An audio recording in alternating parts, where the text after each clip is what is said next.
Good morning, everybody, and welcome to the Bay of Islands-Whangaroa Community Board meeting on this Armistice Day, 11th of the 11th, 2021. I'm Belinda Ward. I will be chairing your meeting for the day. I'm also a subdivision representative for the Paihia area. I'll just get board members to introduce themselves to you, for those of you that are watching us live stream this morning. Firstly, with our Deputy Chair. Good morning, I'm Frank Owen, Deputy Chair, representing the Kerikeri subdivision. Thank you, Manuela. Kia ora koutou, good morning everyone. My name is Manuela Hornell and I am representing Russell Opua. Thank you. Dave. Tēnā koutou katoa, ko Dave Okoe Kopa, Toko Ingoa, and I'm representing the Kerikeri Waipapa subdivision. Morena. Bruce. Good morning, I'm Bruce Mills and I'm representing the Whangaroa subdivision. Thank you, Lane. My name is Lane Eyre. Good morning. I represent the Kerikeri subdivision. And we also have two councillors with us today. Rachel. Morena koutou, ko Rachel Smith toko ingoa. I am a Far North District Councillor elected from the Bay of Islands Whangaroa Ward and appointed as a member to this board. Thank you. And we have David. Kia ora koutou, I'm David Clendon, Councillor for Bay of Islands Whangaroa. I sit on the board. I have speaking rights, but I don't vote. Thank you. We also have our CEO with us today. Kia ora koutou, Sean Clark, I'm CEO for Far North District Council, and thanks to the Chair for having me for the first hour of the meeting. You're very welcome. And we have our support staff here, Governance, Casey. Kia ora koutou, Casey Gannon, Democracy Advisor for the Bay of Islands Whangaroa Community. Aisha.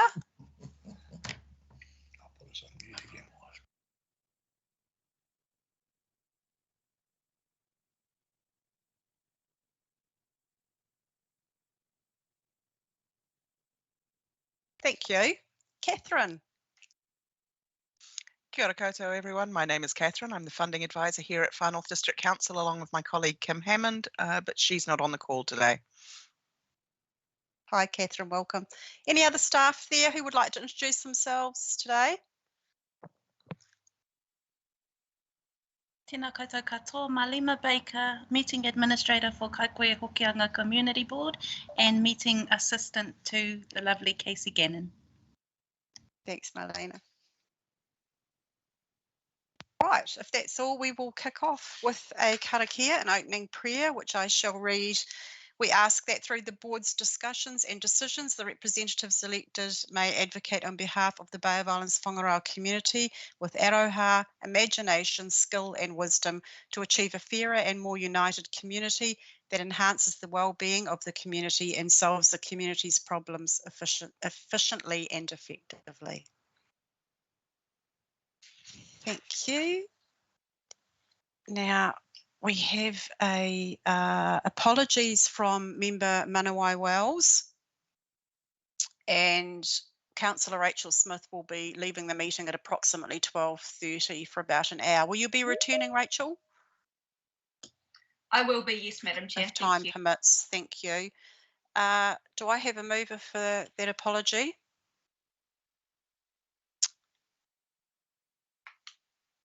Thanks, Manuela. I'll second it. Thank you, Frank.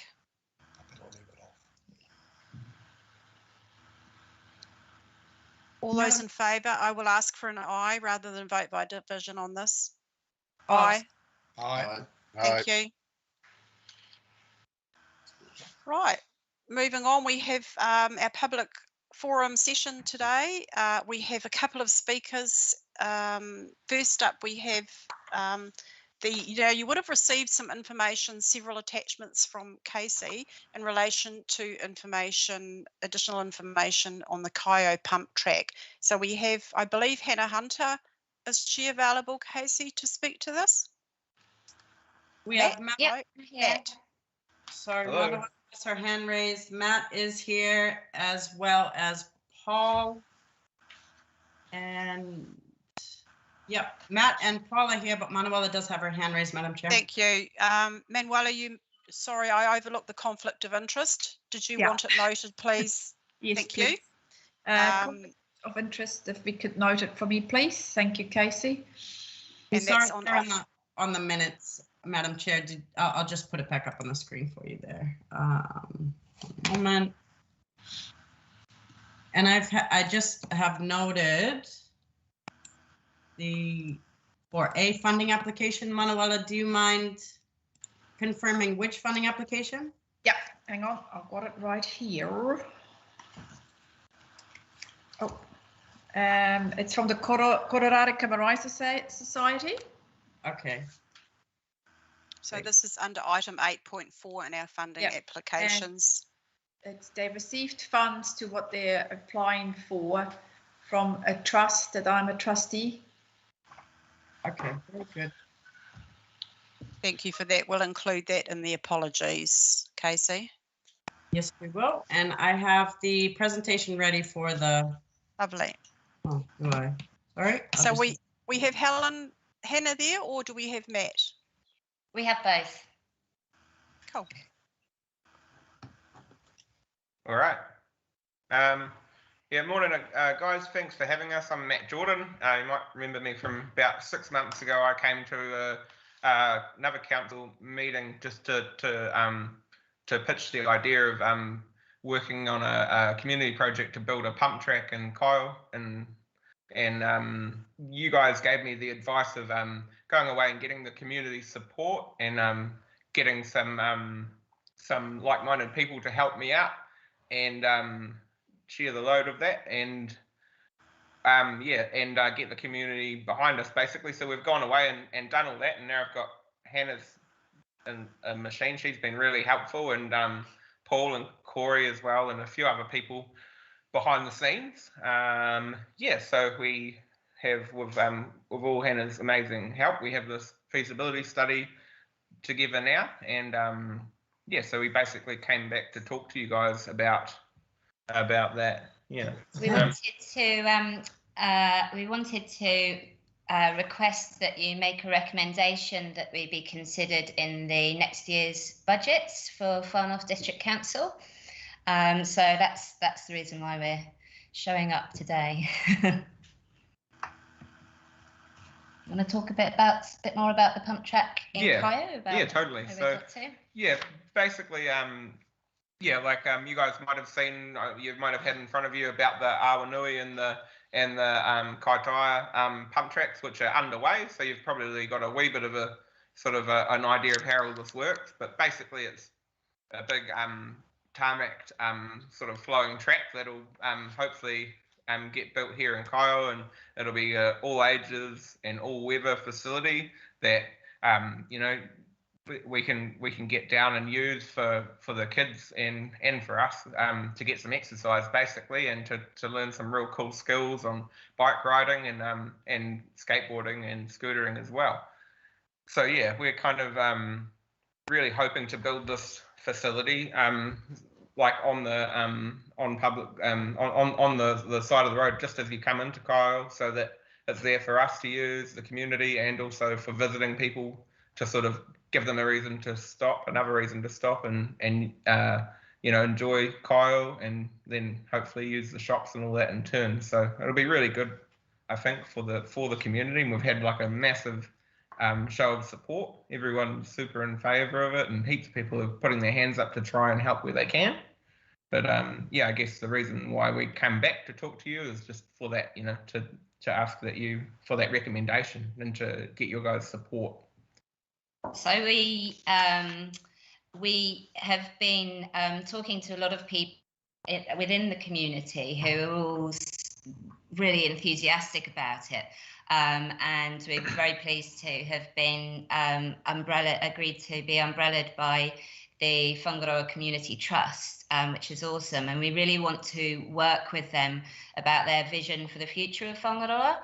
and how the pump track can fit into that. And we're really excited about the idea that the pump track can be a hub of outdoor activity within the community. The vision and dream for a long time for Kaio has been to have a bike track, a recreational cycle track leading all the way down to the Whangaroa Harbour.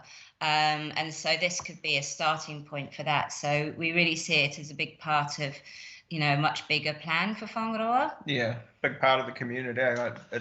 Where we're hoping to have it will be right at the start of town. So eventually having that path right through the town and down the estuary through to Whangaroa will be amazing. Yeah, and just that having there's already a school pool, the community pool there as well. So it's kind of like we're basically trying to build on that, and having the pump track there, and then later hopefully even some like outdoor gym equipment and maybe a little half pipe and a few other things there as like basically kind of like a new park or like a wellness sort of outdoor area where people can go and get some exercise and meet up and be part of that community down there. It'll just be so invaluable for everyone. We've been working with Healthy Families Far North as well, who are helping us to at first they've been helping us with finding the support in the community, but they also want to help us further down the line with co-designing the area, but with the community. So we're really excited about that partnership as well. This slide says we've got 1,043 signatures, but it's growing. We've got 1,070, and we're just on the start of our little journey with harnessing support for it. So this is just the beginnings for us when it comes to gathering support. And it's really important to us that we work collaboratively with the community so that it's a real community resource, and so that it's looked after and really well used. So we're trying to partner with as many different groups and organisations as possible to make sure that we have that whole inclusive feeling. Yeah, and from my experience going to other towns and going along to their pump tracks or skate parks, like it can be such a great little scene for kids, and adults alike. But we can go along to any town, me and my son, and you get welcomed right into the crew there, whoever's there, and everybody looks after everyone, and it's just such a good thing for communities. You can just see that, and it gives and it gives kind of a lot of kids that don't fit into, say, rugby or soccer or something, it gives them an outlet and something to be active in and proud of, and now even to be a professional athlete, because as of the last the Olympics just been in Tokyo, skateboard and BMX was a massive part of that. It was one of the most watched parts of the Olympics. So we're talking about giving these kids not only something to do recreationally, but just something, to that there's no reason why somebody from Kaitai, all around here can't be on an Olympic team. I know that Dave Crabb and that are working on putting together a skateboarding team, and hopefully somebody will put their hand up to be, there for BMX and represent New Zealand down the track. So, we want to see these, local kids have a shot and somewhere to practice that, So should we talk a bit about how we're going to make it happen? Yeah. Okay, so we have put together an awesome volunteer team, and we have ideas about project management and construction management. We have a site in mind, and we've got a meeting on Monday with the board of that site. So we are hopeful that that will go ahead, but we have plan Bs and Cs and things as well. We have put together some predicted funding requirements, and our predicted funding requirements cover the idea that this does become a outdoor wellness hub, and Matt has funders, haven't you? Yeah, so I a big sort of I guess jump forward for us was we got a contact in at the Lottery Commission, and he explains the process and we'd be applying under, and gave us the due date for said application. So we have a goal that we're working towards that. I think it's June maybe the coming year, and where we will go and they will fund. He said 2/3 of the project, and he said the fund will fund 2/3 of a project up to 600K. So the idea is, after talking to them, they were kind of like, shoot for the stars.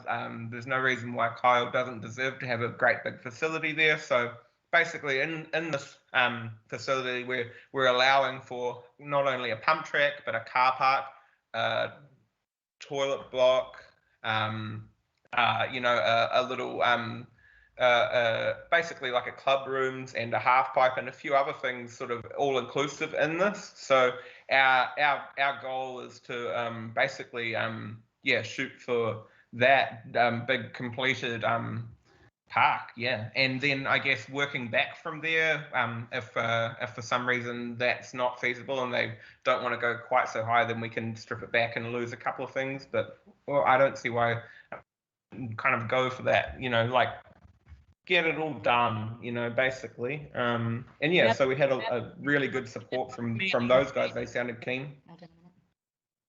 That's great. Thank you, Matt and Hannah. I love it that you're shooting for the stars. Yeah. Aiming big. I hope I'm not echoing. I'm echoing back at myself, so hopefully you can hear me clearly. We can hear you great. Any questions from board members? We have had you present to us before with your enthusiasm. It was very infectious, thank you. And I'm glad you've not gone away all down and out and really picked this up and run with it. It's quite an exciting project that you've got in the pipeline for Kaio, and certainly, as you know, you do have the support of the community board to assist you there. Rachel. Yeah.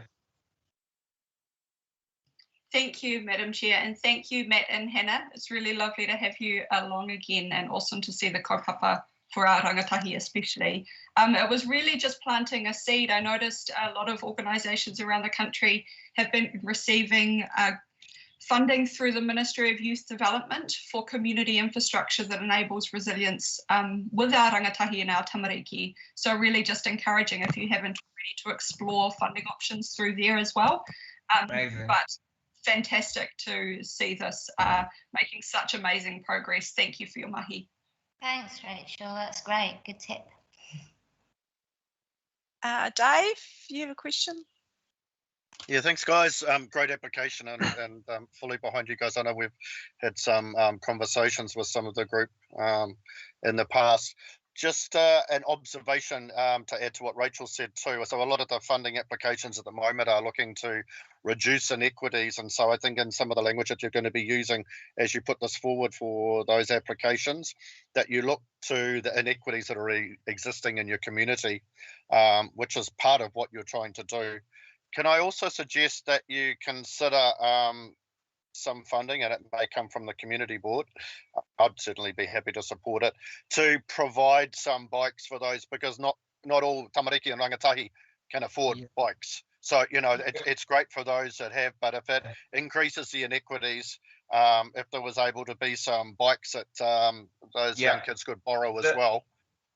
Yeah, for sure. That's amazing, and we totally have had there's been a lot of kōrero about that, where we hope to potentially have basically like a bike shed down there, and we've got this Sports Northland, I think, and Cycling New Zealand, who we can approach as well, because if we can have eventually have some people to volunteer down there and have certain hours where we can have this basically like a little shop down there where we can put kids on bikes and skateboards and scooters, and then maybe also have initiative charts where if they show commitment to it and their skill level growing, we can potentially permanently gift them like a nice bike and things, because that's definitely part of this big funding is we'll put a chunk of that aside. Hopefully everyone, we want every kid up here on some wheels, basically, because we understand that it's not that simple for some people to fork out for something as a nice new bike, so part of the share. to have a what we're calling a chop shop down there, where there's a bit of skills building, where they can learn to fix their bikes, put the chains back on, look after them, maintain them. Exactly, yeah. That kind of thing. That stuff that, you know, it kind of became naturally to us as kids to learn how to fix something rather than throw it out. But in this day and age, there's a lot of waste, you know, so if we can reduce that and get a heap of old bikes going and get kids back on them, then amazing, you know. That's definitely, great advice. Thank you. Yeah, and as I say, I'd be personally very happy to support that moving forward, and also help you along with any advice and support for those applications. So yeah, thank you. Once again, Matt and Hannah, thank you very much. We're out of time now, and thank you, Dave, for your positive support there. Okay, so we're moving on to you. Actually, the next guest speaker is for Healthy Families Far North, who you actually do partner with, Hannah and Matt. So you may or may not wish to stand by and listen to their presentation as well. Kia ora, Kath, is it your next speaker? Yes, kia ora. Welcome. Kia ora, with baby, I believe. I've made her brother go and walk her out so I could present this morning. So she's off on a walk around town. Yeah. Thank you and welcome. And Hannah, it was lovely to see you presenting this morning. And a bit of a fun fact: the last time I presented was in front of the board. Matt was there that day as well. So it's nice to see us all back in the room. Thank you. You have 5 minutes to present to us this morning with your updates. I'm just going to quickly introduce myself and pass you around our room. So Kath, Healthy Families Far North Manager. Kia ora. Morning. Tafi Toa, Healthy Family Systems Innovator.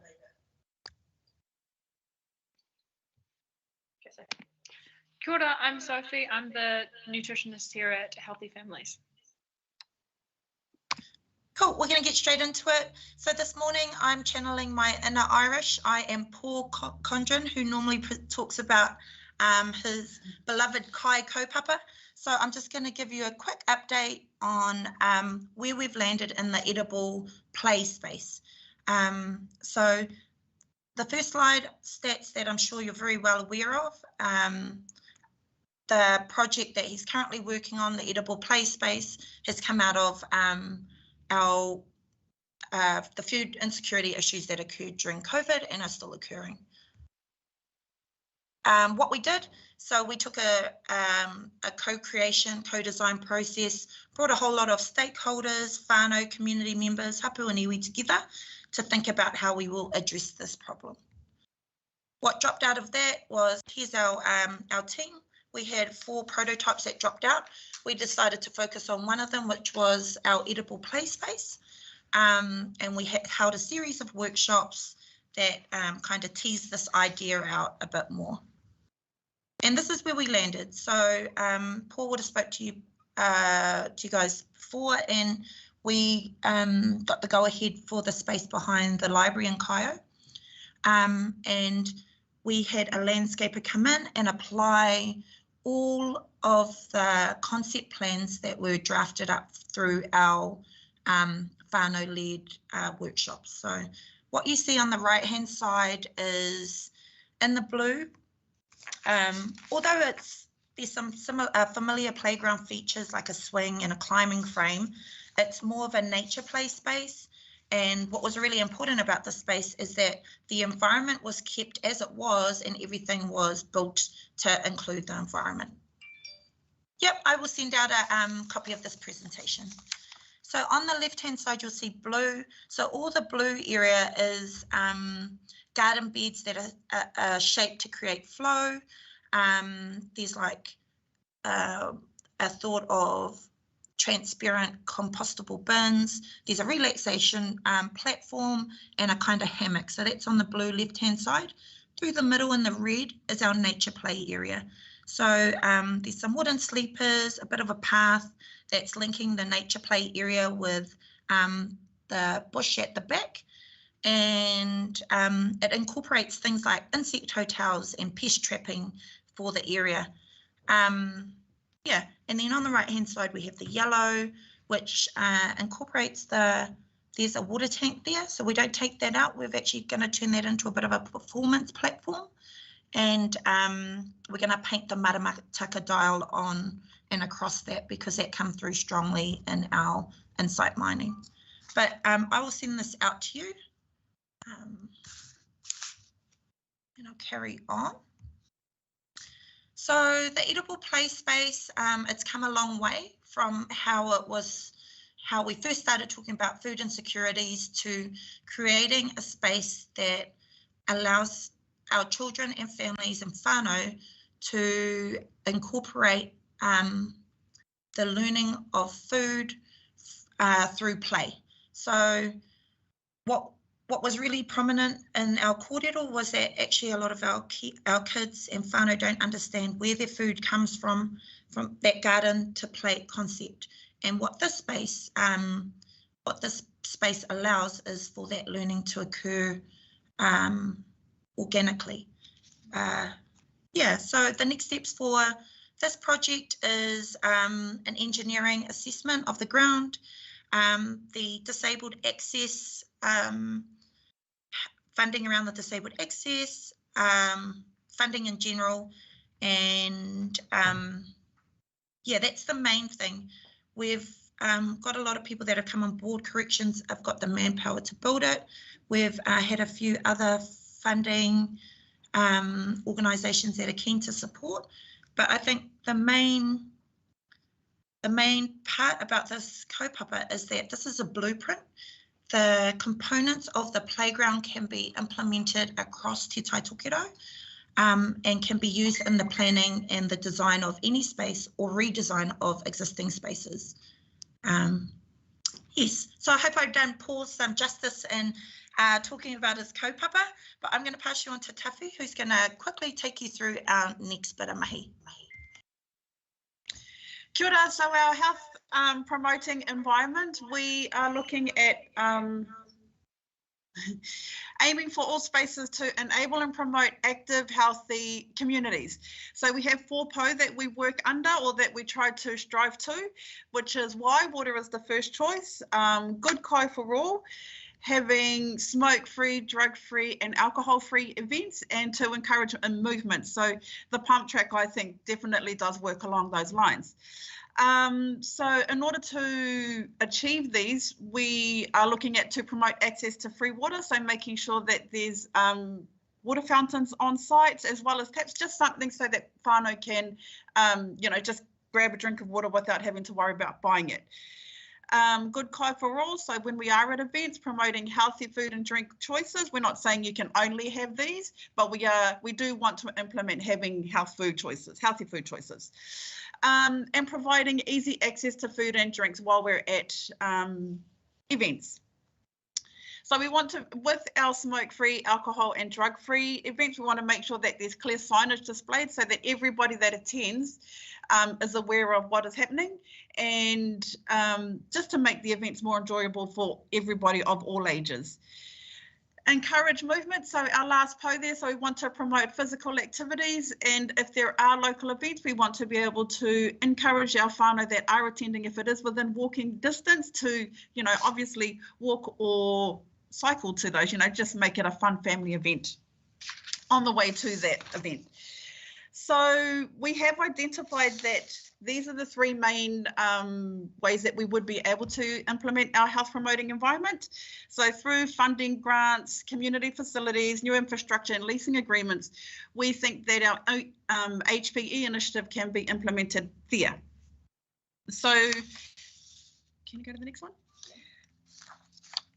With this on the right hand side of the screen there, you'll know this form. It's the application form for local grants, and so at point 11 on the left hand side, so these are priorities that will be given to proposals which include all of these bullet points. We think that by implementing priority will be given to those who adopt the HPE into that application, we'll be able to make sure that everybody knows that, you know, this can be an option that can be implemented into that. Yeah, I'll pass you back to Kath. Awesome, thank you. So we know that the small changes make the biggest difference.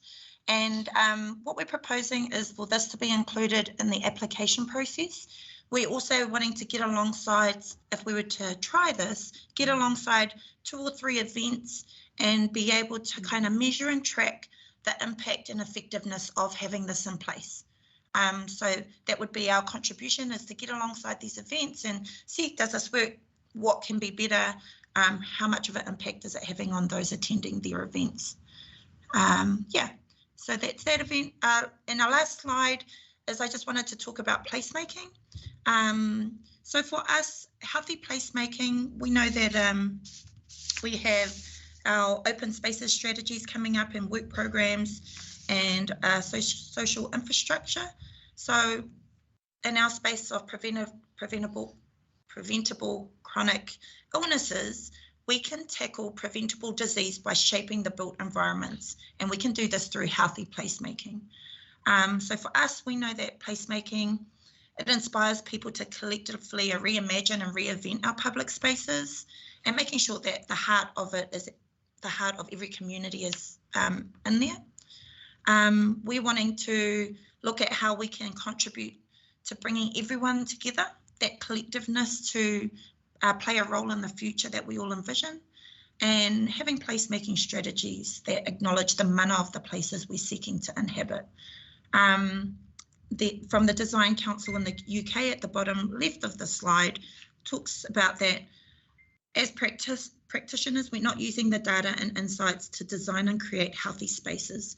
And this is where we come along. We've got that data and insight, that community engagement strength to be able to kind of pull everyone together that needs to be together to think about this right from the start. So apologies, Madam Chair. Time, sorry. Bye-bye, we're done. Thank you very much, and very inspirational from both of you. Thank you. We are out of time, but because it's such an exciting subject from a community board perspective, and particularly placemaking, I think this is a great model that could become a pilot model to roll out across the district. So I will allow a couple of questions. Thank you. Dave. Kia ora, Kath and the rest of the team, ka pai te mahi. It's really good to hear something that I've been talking about, obviously, with the community board for a long time around these sorts of things, to be reinforced and you know, certainly have total support from me in understanding, obviously, the upstream determinants and how these things impact on better health downstream and better community outcomes. So awesome work. Keep it up. Thanks, Dave. I don't think there was a question in there, but I'm sure we all agree. Manuela.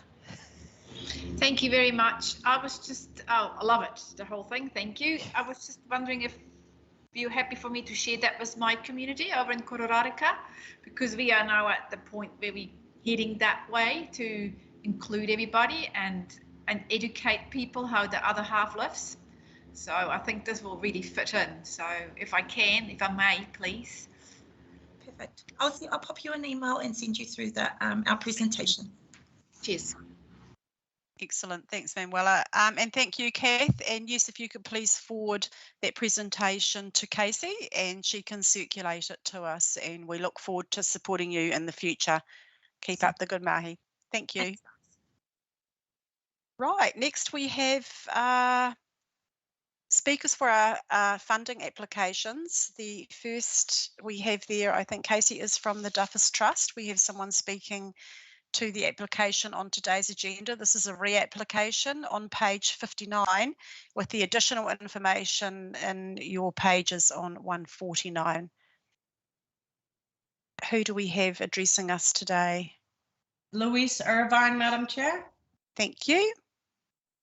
Kia ora, koto katoa, ko Louise toku ingoa, and it's Irvine, it's Scottish, not Irish.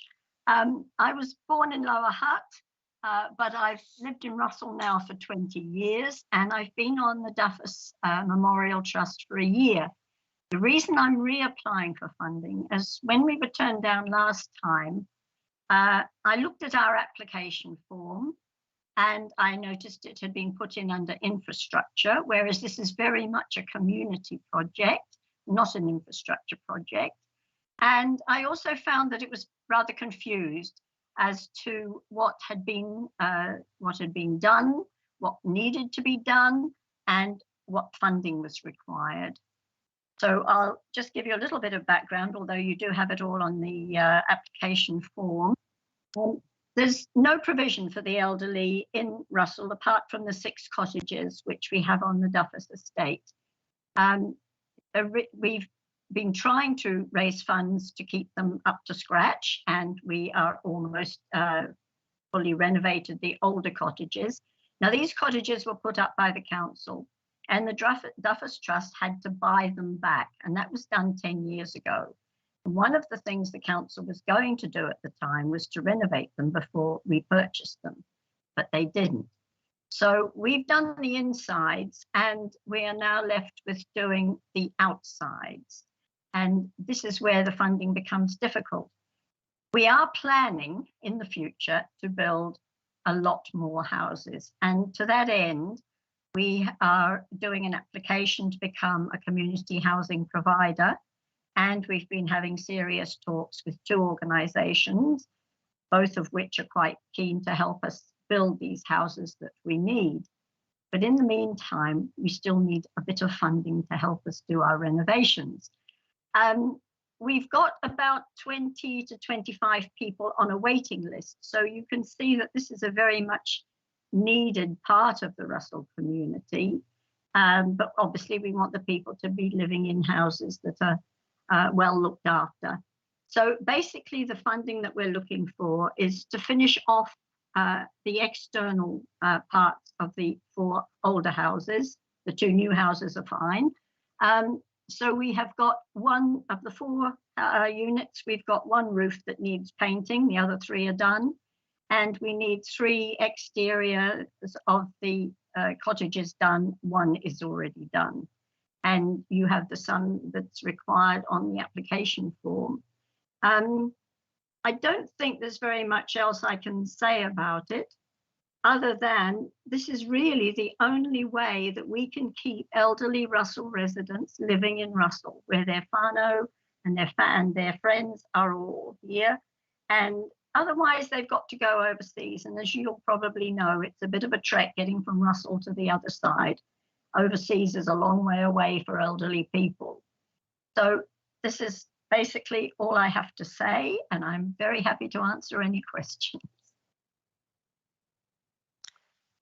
Thank you very much, Louise, and thank you for coming back to represent this to us. Just in relation to the infrastructure category, we have several categories under the Community Grants Fund that you apply for, and it sort of falls into no man's land a bit, so hence it's been put into infrastructure. We have events, we do have community development. It could have perhaps been put under that heading, but when your application was processed, it was actually put under infrastructure. So that hasn't had a bearing on our decision making, just to clarify that for you. But any questions from any members of the board, please? David Clend. Yes, yes. thank you. Yeah, thank you. Thank you, Louise. Louise, you mentioned that when you took these units over, that council was going to renovate but failed to. That rings a bell with me. What was there some expectation? Was there some contracted arrangement? Would you want to elaborate on that? So I'll be disappointed if you were let down. I'm not sure what the legal situation was. The Duffus Trust were given to understand that the council would be renovating the buildings before we took possession. And that is all I'm aware of. I cannot give you the finer details. I wasn't on the trust at the time. Okay, thank you. I can certainly find out. Thanks, Louise. Do we have any more questions from board members? Manuela. Thank you, Louise. Well done. See, it wasn't that bad. We're not that scary. David, I can forward you all that information about what you just asked. There was copious amounts of paper on file, so it's there. And if you feel like reading it, feel free. I can forward it to you if you're interested. Thanks, Madam Manuela. Madam Chair, if I may.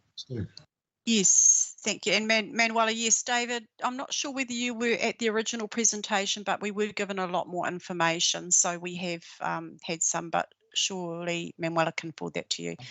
Sean, do you like to comment? Just thanks, Louise, for the presentation. The Councillor Kelly Stratford has been on point for Diffus Trust affairs. I have not followed up on that recently because I didn't think I needed to, but thanks for your presentation today. We'll go and have a look at where we're up to. Thank you very much. We have been told that Kelly Stratford has been visiting us, and we also are hoping to get visits from councillors too. Thank you. Thank you, Sean. Lane, you have a question? Yes, Louise, thank you for your presentation. Even we are overseas, but we do appreciate it. Madam Chairman, I was, and I'm not sure that I read or heard this correctly, has Far North Holdings been accredited as a provider of housing, for low-cost housing? Yes, they have. No, but apparently what we have been told is that any organisation that works closely with council is not eligible for CHIP status. But we have been talking to Far North Holdings. Well, that could be quite well true. I mean, one has to assume that Far North Holdings works closely with the council. That may not or may be true, I don't know. But I just thought that if we have someone that is relatively close to us that is involved in this process, they should certainly be approached. Anyway, thank you, Madam Chairman. Yes, Lane, we actually have the CEO on board, so Sean, you can comment on that. Just for clarity, Far North Holdings, only CHIPS community housing providers can access the full government advantage for putting houses together, but Far North Holdings Limited is one of 3 direct leasing partners in the country who can partner with a CHIP and provide the housing at against their own balance sheet, and then remain in that partnership with the CHIP. Sometimes it's an iwi, sometimes it's a trust, and work together to take full advantage of government subsidy. So it's quite an unusual situation and quite a privileged situation they're in. I wouldn't say here whether that's relevant to Louise's case or not, but they're certainly not able to do anything by themselves. Thank you, sir. That confirms what we've already heard. We've been talking to FNH quite a lot, and another major housing provider. So we are aware of the way the procedure goes. At the moment, it's basically our day-to-day funding for the small jobs that we're finding a little bit difficult, because, as you probably know, we put up 2 new houses a couple of years ago, for which we took out a large bank loan, and most of our funds are going to paying that off. So this is just a small amount of funding just to finish off the work that is going to put these houses back into a good state. Thanks, Louise. Thank you. Thank you for that. Now, Louise, I have a question for you. Just if you've applied for $18,406, the recommendation in our agenda today is actually for $10,000. If you have a shortfall, will you be able to find the balance of $8,000 to do the necessary remedy works on the exterior of the buildings? Yes, we will. We have 2 or 3 other possibilities that we can apply to, and I'm pretty sure we'll be successful. But we would certainly appreciate you putting into it. Thank you. And if there's no more questions, we'll let you go and get on with your day. We will consider your application later on when we deal with all the funding applications. So we'll be in touch with the decision later in the day. And thank you for coming back to present to us. Thank you all very much indeed. Thank you. Cheerio. Madam Chair, we have Jenny Jackson next on behalf of Busy Bees Kairos Trust. Okay, Jenny. Welcome. So this is page 73 of your agenda. We've had Busy Bees in front of us before, about a year ago, I think it was. So welcome back, and I just find the additional page. It's on 73, and the additional information, if you want the financials, are on page 10. Welcome, Jenny. Hi, The floor is yours for 5 minutes. Yes, we can hear you and we can see you. Oh, thank you. Thank you very much for listening to me today. You've got the application. There's not a lot more I can add. I have spoken to you before, and I appreciate you listening to us and considering us again. We're still just continuing to knit and sew. Our angel sacks are very popular in the winter with the hospitals, the maternity hospitals here in the north. They say they would like to give one to every baby that is born. The thing with the angel sack is it's not like a blanket because it's a sack and baby goes into it, and therefore it's babies. It doesn't become another child's blanket. So that's why the angel sacks are so popular. And at the moment, we're doing a lot of little singlets. The Plunkett have asked for more little singlets for the summer. And in between that, we do cardigans and jumpers and blankets and everything. Wool is getting a lot more expensive. And so without the help of funding from people like yourselves, we will not be able to keep going. People do donate wool to us, but it's not always suitable for the angel sacks, as they have to be pure wool or they're not accepted by the DHB. And also the little singlets need to be pure wool. So we do have to buy a certain amount of our wool.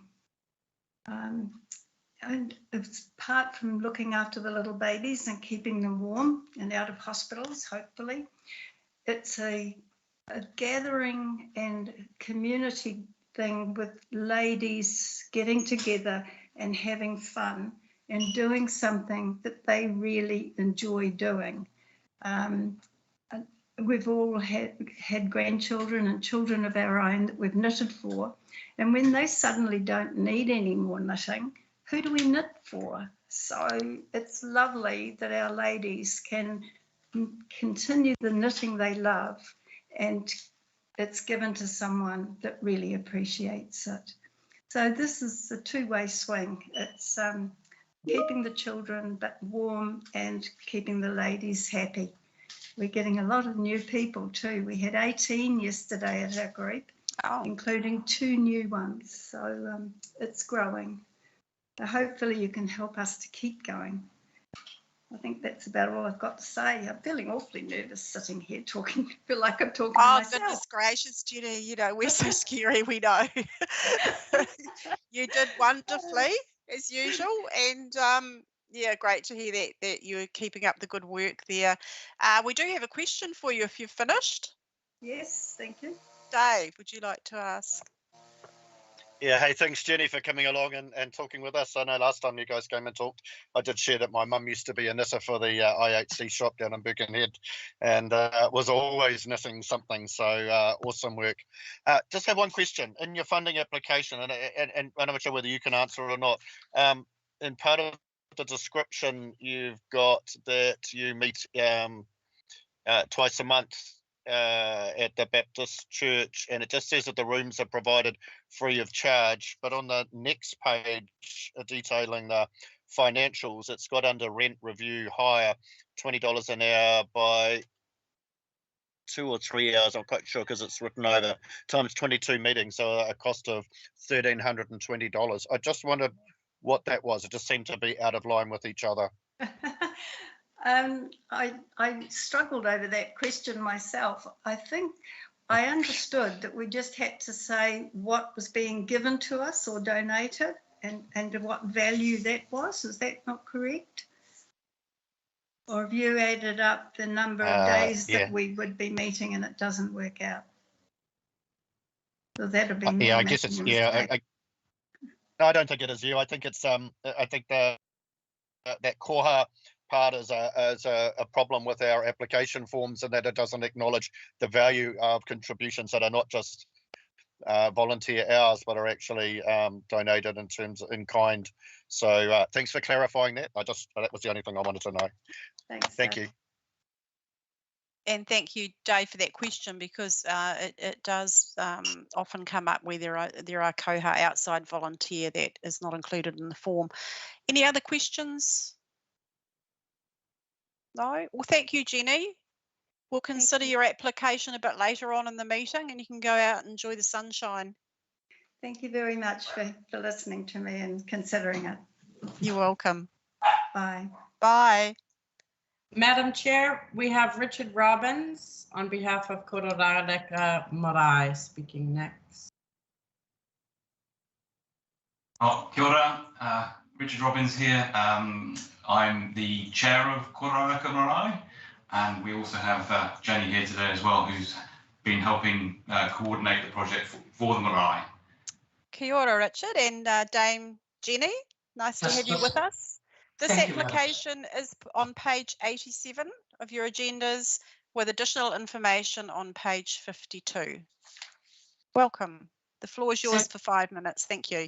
Thank you, Madam Chair. And can I extend the apology of our Chair of the Marae, Deb, who is actually hosting a greeting for the Runanga here. Richard is our treasurer, and I'm a support person of the Marae involved in the fundraising for these projects.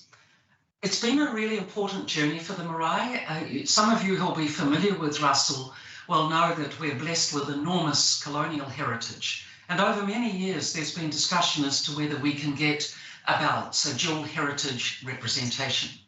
And so this application is at the very end of what has been an enormously important journey. And I know that you are familiar with the overall project because you've considered other elements of it, and we very much appreciate that.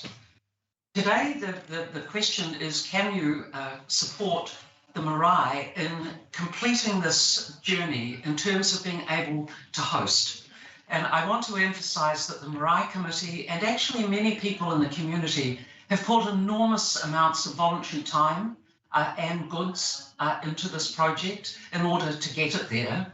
But the importance of the date that's been chosen, which is the 16th of January, those of you who are familiar with it will remember that it was the date of the reinstatement of the po by the Kawati family, where Maori decided in the 1850s that, notwithstanding its history, that they would reinstate the flagstaff as an action of reconciliation.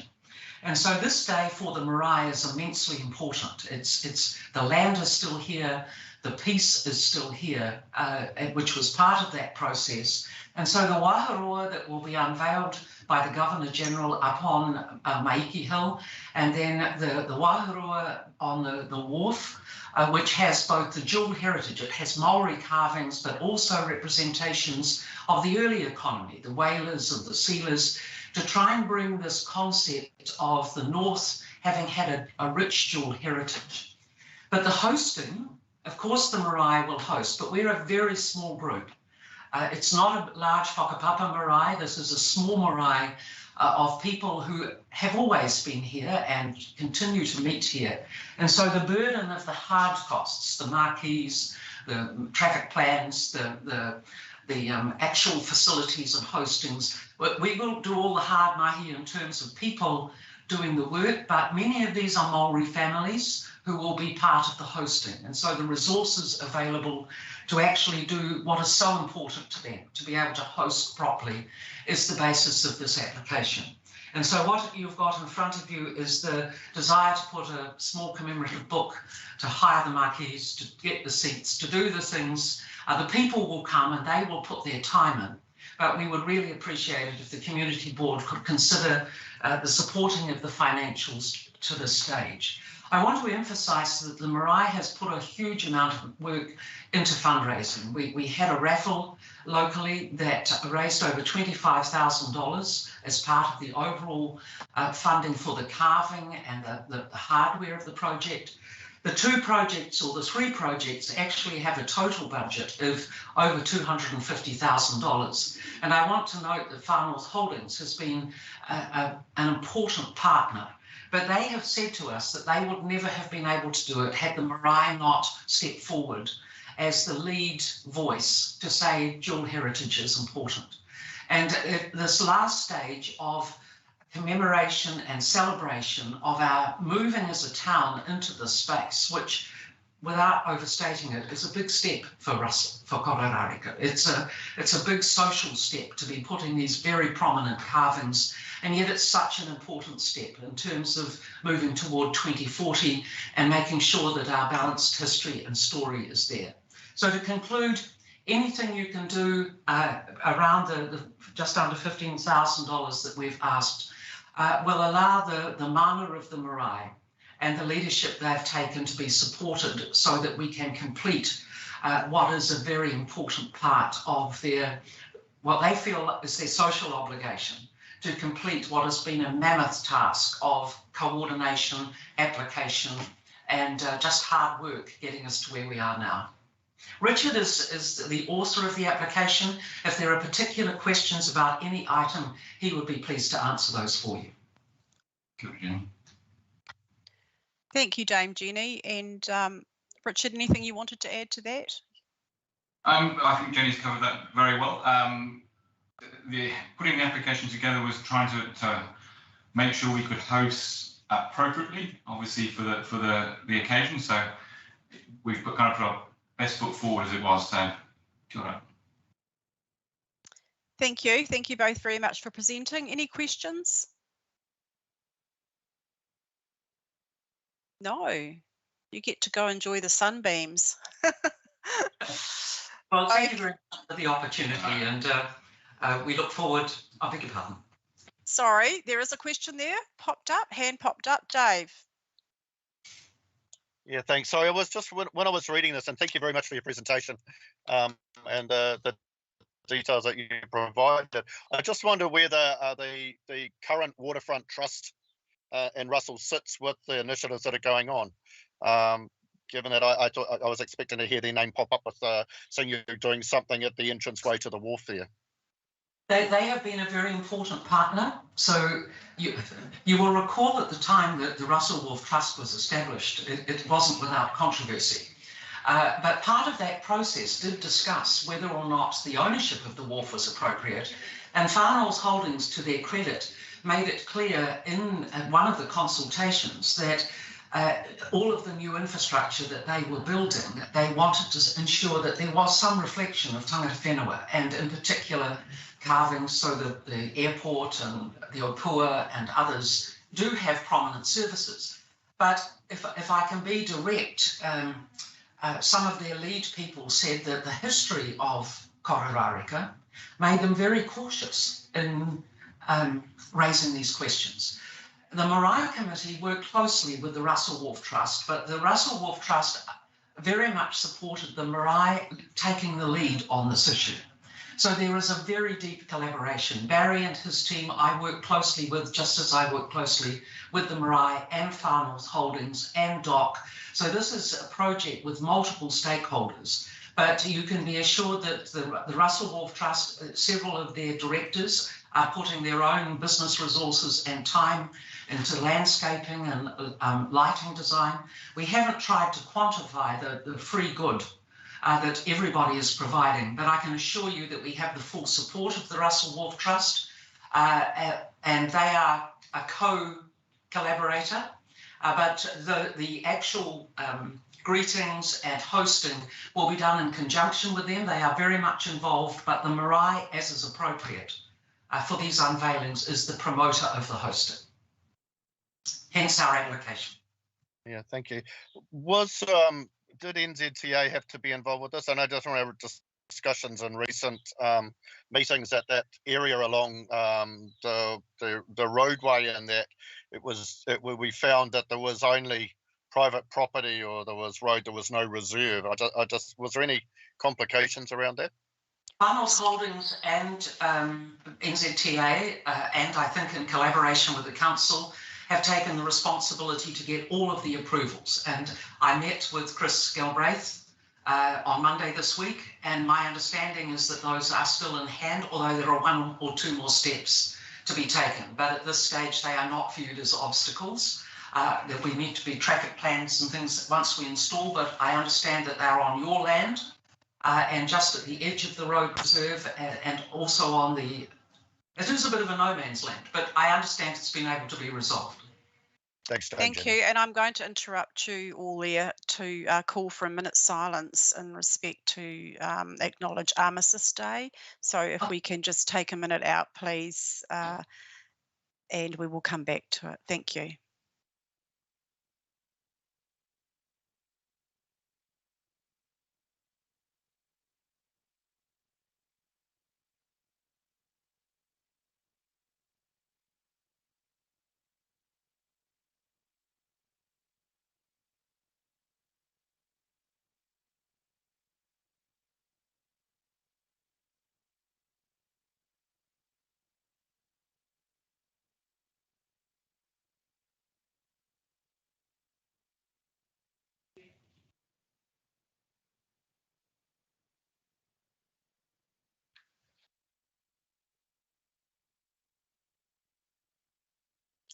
Thank you all very much.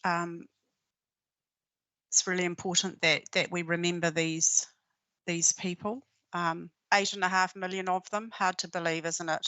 That many soldiers across the world actually gave their lives. Right, where were we? We were on the waterfront. We were discussing road reserve, road, no man's land. Did you complete it, Dave? You're quite happy with the... We are familiar. We just recently had discussions, Dame Jenny, over the Whangaroa at the entrance to the Russell Wharf. So we have actually, and I think it's really important to acknowledge the fact that it's long overdue, that there was some sort of, entryway enhancement to know that you have arrived in such a special place. It is very unique, Russell, and long overdue to have some sort of gateway, particularly arriving by boat, as most people do. And it will actually be the focal point and the start of what is going to be a placemaking project in our community board's budget for this year, led by Manuela, your local representative. So just wanted to acknowledge that as well. We look forward to working with the community to enhance the strand along Russell. Should that be the desires and wishes of the community? Manuela has a question for you. No, I just wanted to point out, thank you for your presentation, that Chris Galbraith presented to us last meeting about exactly these things, and the land, David, I can't remember if you were there or not last meeting. Anyway, but if you want to go back and have a look, there was the NTA is involved, and Chris was, happy that everything will be hopefully resolved properly. And I really hope, Jenny and Richard, that we could sort, the same time as the arch goes in, that we can sort out the diesel tank intake there. Just to make everything look apart.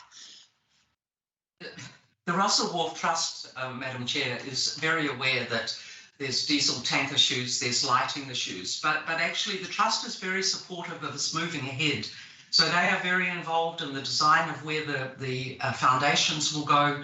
The engineers of Far North Holdings are doing the design, but Russell Wharf Trust is closely involved with where the placement is and what implications it has for their further plans around both the wharf and the waterfront design. I'm not sure that they'll solve the tank this time, Manuela, but it misses them. It physically misses them. But I know that they are talking about what happens next in terms of, what needs to move and what needs to stay.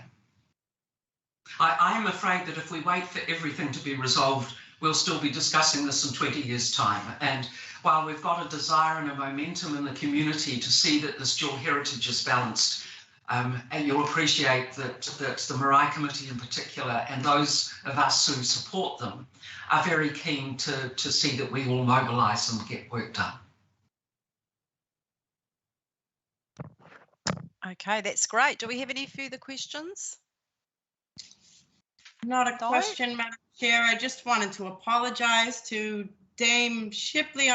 In this unfortunate occasion, Dame Shipley, they have an American as their lead staff coordinator.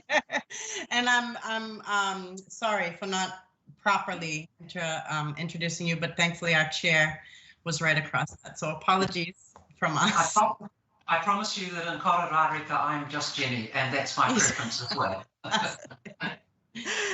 Well, on that note, thank you, Jenny and Richard, for presenting to us. And we look forward to seeing you in your community and being involved, hopefully, with your ideas and all your friends' ideas and neighbours' ideas in relation to what you would like to see on your strand in Russell, really bringing your town together and your little jewel in the crown over there. And good luck with the event. And we'll discuss later in the agenda the funding application. Thank you. We appreciate it very much. Thank you. Madam Chair, our last speaker for today is Cheryl Smith from Sport Northland, speaking in regard to the rural funding applications.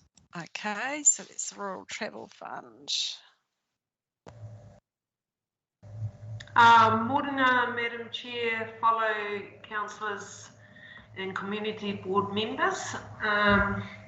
Thank you for your time. I'll be very, very quick. Re the Rural Travel Fund for the summer round. You can see my recommendations. I'm not too sure what page it's on. Page 134. Thanks, Cheryl.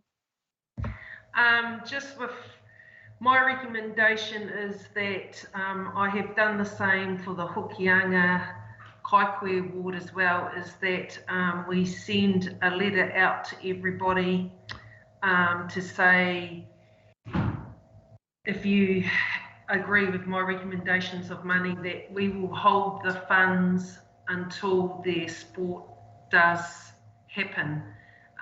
Just with COVID at the moment, there isn't much sport happening, but it could happen. So I'm just thinking it's a tidy way, and also Catherine and Kim are in favour of it as well, just to keep things tidy, that as soon as their sport is underway, they can make contact with Kim or Catherine to get their funds out to them.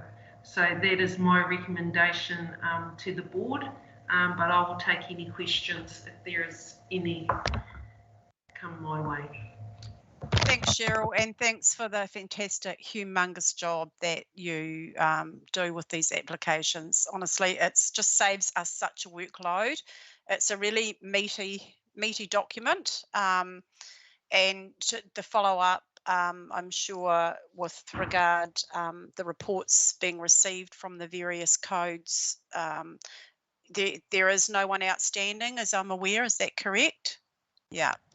So it's a pretty big job, and I just want to thank you, for the effort you put into doing this, because in the good old days, we used to have to wade through it all and work out the percentages and, how many kids were playing, and it was a real mammoth task. So I just want to really acknowledge that. Any questions within the report and the recommendations? No? Too easy. Thank you, Cheryl. Obviously, you're doing too good a job. One less thing to worry about for you. It is, definitely, yes, and it'd be great. Hopefully the sport's not too interrupted with COVID. I know it's a really difficult time. And the funding available to you, is that being carried over as well, or that they'll be freshly applied for in the next 2 seasons if the games aren't played? What happens with your funding is what I'm asking. Oh, my funding for myself, or funding for the Rural Travel Fund? The Rural Travel Fund.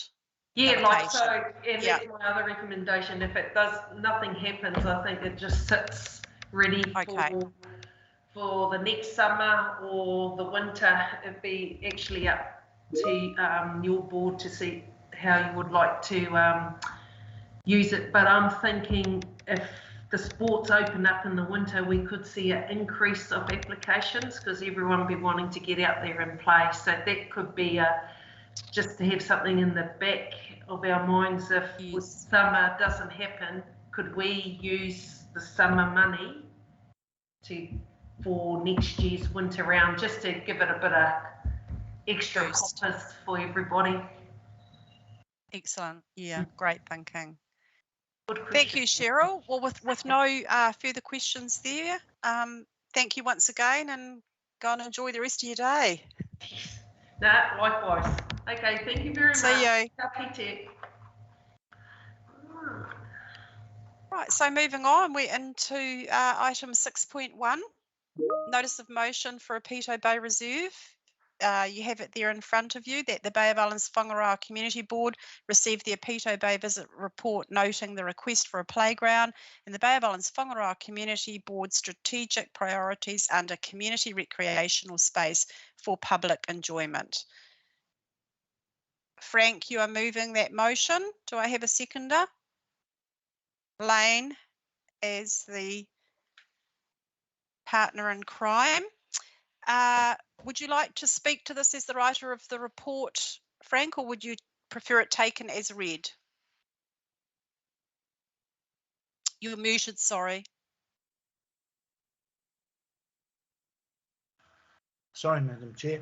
No, I'm happy to, for it to be taken as read, but I would like to speak to the motion just to help board members with some of the background and where we're at.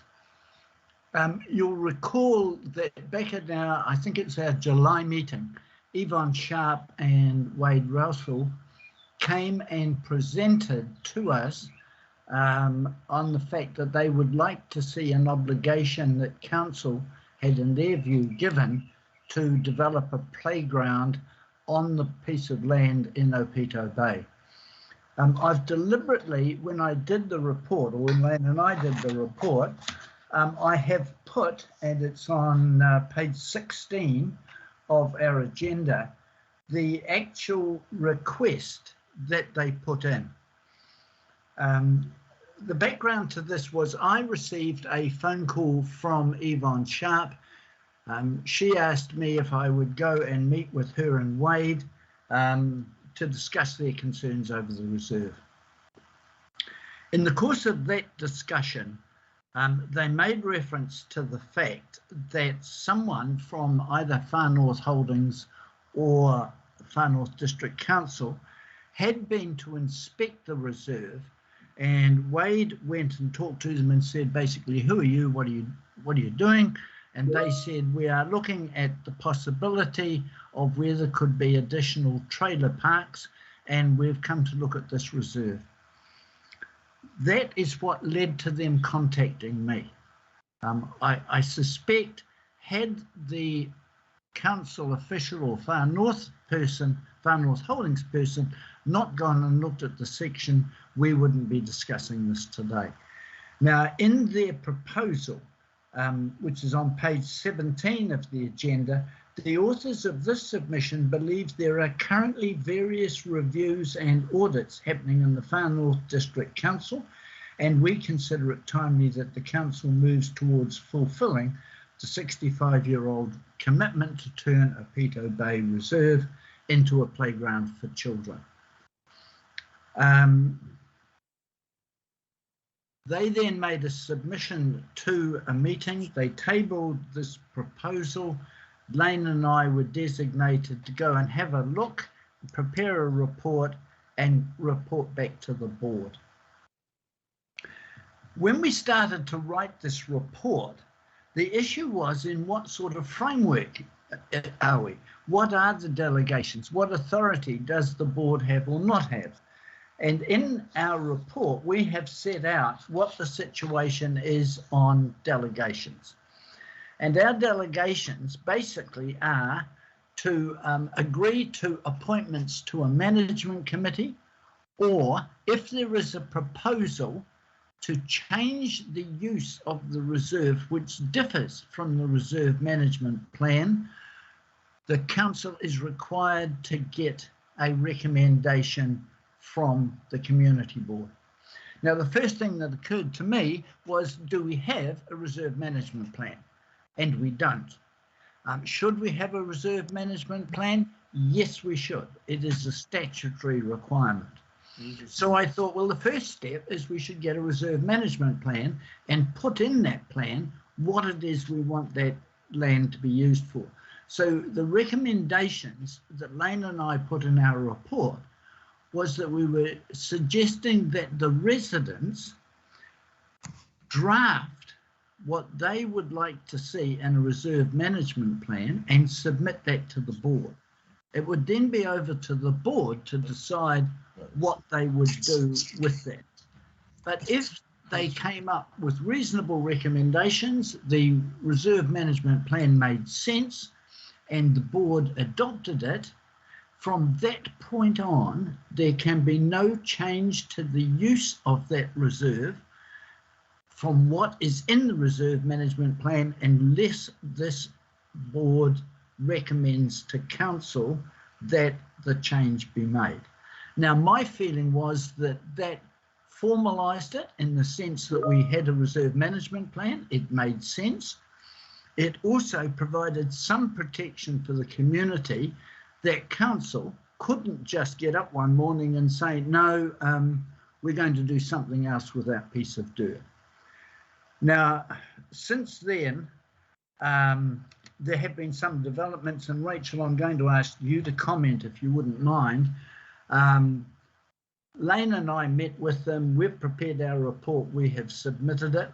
Since then, Rachel, somehow or other, you have ended up talking to them, and you seem to have perhaps a slightly different view than I have, and I think it's important the board hears that. Madam Chair, would you like me to speak now? I'm aware that okay, thank you. Thank you, Frank. Lane has had his hand up for a while, so I'll just let him speak to it first, Rachel, if that's all right. Yes, Madam Chairman, thank you. Certainly, Frank has done the hard work on this one. I am disappointed to hear that other members of the board are participating in the process. I think it raises a larger question, and what comes out of this is that there is an entire facility at Opita Bay, which includes the area that's being sought to become a playground.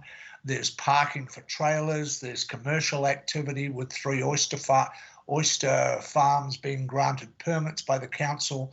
There is a general parking area that has been segmented by bollards, and that I think the council really needs to have a look at what it is going to do in general with this whole package. It's not just one little area that somebody wants to turn into a playground or a pétanque, whatever else. It's a larger discussion. I think the other discussion that has become obvious to me, and maybe not, I can't believe that I always understood it, but the same at Rangitani, you have local residents who are for or against a particular activity, but then you have a much broader group of people within the broader community that use the facility. I was down there, I think, about a week ago, during the week, not at a weekend, and there was something like 20 trailers jammed up and around the facility. I think the residents, the local residents, not the broader community, have a very valid point with the commercial activity that's been gone, but the council in its wisdom has issued permits for those 3 oyster farms who keep their tractors there, the trucks. I'm told the trucks come at all sorts of hours of the day, depending on tide and whatever else. So it needs a broader look at the whole facility, in my opinion. But I'm with Frank, and I think he wrote a good report. Thank you, Madam Chair. Yeah, thank you for that, Lane. Now, Rachel. Thank you, Madam Chair, and thank you, Frank, for the invitation to speak to this. So I fully support the recommendation to note the request for a playground in the strategic priorities. I think that it's really important that the board cement their support for this request, and ultimately this request is a request from the community, supported by the broader community and by users of the area, to ensure that that public space is retained for active recreation. And I think it's really fair to acknowledge that they do have some concerns, and they want to preempt those concerns and make sure that their concerns are addressed. So I support them in doing that as well. Where I come a little bit unstuck is with the layers of bureaucracy or red tape that we might be looking to put into this process. And I think I'd really like to encourage the board to turn their minds to how a more simplified process of effectively what is a request to enhance and retain a public space could be achieved, be that through a community grants fund, be that through the placemaking policy that is a work in progress at the moment. But there is always more than one way to skin a cat. I want to acknowledge Member Eyre's comments around the broader issues, and I certainly do not disagree. There is a lot of work going on in terms of the commercial activity, the parking, the spatial area, the public toilet upgrade, and a place-based approach does need to be taken to Epiro Bay. I certainly don't disagree with that. But we just heard from the previous speaker, Dame Jenny Shipley, the importance of focusing on the small things, because quite often the small things can get lost in the bigger picture. I'm fully supportive of looking at the bigger picture, but at the same time, there is just a very small public space that effectively the community, and it is the broader community, are asking for some identity to be reflected in. I want to acknowledge the mahi of Hugh Rihari from Ngāti Rehia, who I understand has been working with the community and has a significant desire to ensure that the history of the bay is reflected in that space. So I think ultimately, yes, the request was for a playground, but I do think that that has been blurred. So again, I want to support this motion, but I also want to just encourage the board members to take a more outcome-based approach to this. Reserve management plans are required. I don't agree with that, and we know that there is work going on with the reserves team, albeit not as quickly as we would like, to ensure that we do get reserve management plans across all of our reserves in the district. But if we could learn anything from the domain process, where we thought a reserve management plan was the best way to achieve the outcome, and the outcome was effectively the community wanted to have some input into playground renewals. It's quite a convoluted, long process, and sometimes there are opportunities to just have some really small wins for a community. I just want to acknowledge the usage of that area. I went out there for a site visit last night, and it was just after 5 o'clock. There were a lot of boat trailers parked there, which was really good to see. It was good to see that facility used. There was some commercial activity parked there as well, and that's a separate issue. There were also a good 25 families who were down on the beach using picnic tables and enjoying the open space. And the ones that I spoke to took the opportunity to express their desire to have more open public space, especially acknowledging the challenges with coastal erosion and things that are taking away that small amount of road reserve where the current picnic tables are. The day before, I had to go out that way, so I popped down there just to see what the usage was like. It was 1:30 on a Tuesday. The boat trailer parking was chock-a-full, absolutely chock-a-full. There's no question around the need for more. But again, there were a good 30 plus families down on the beach. There were families using that grass open space, and it was a really well utilised area. So perhaps just taking a step back and looking at how we can enable some really cool outcomes. That may not be just putting a playground on there, but there may be good ways to work with the community to achieve a smaller landscape design for that small area and retain equal access to an open public space. That's my 2 cents worth. Thank you, Madam Chair. And thank you for that input, Rachel. Dave, you have a question? Yeah, thanks, Madam Chair. Might only be 1 cent's worth, not 2 cents. I'm mindful of Joni Mitchell's wonderful song, Paved Paradise, put up a parking lot. So we have a very fluid community at the moment, changing demographics and what have you. And if we are to just look at where we're at the moment, we may well go down a path of, in this case, perhaps being mindful of the needs of, say, the boaties and people who want to park and what have you.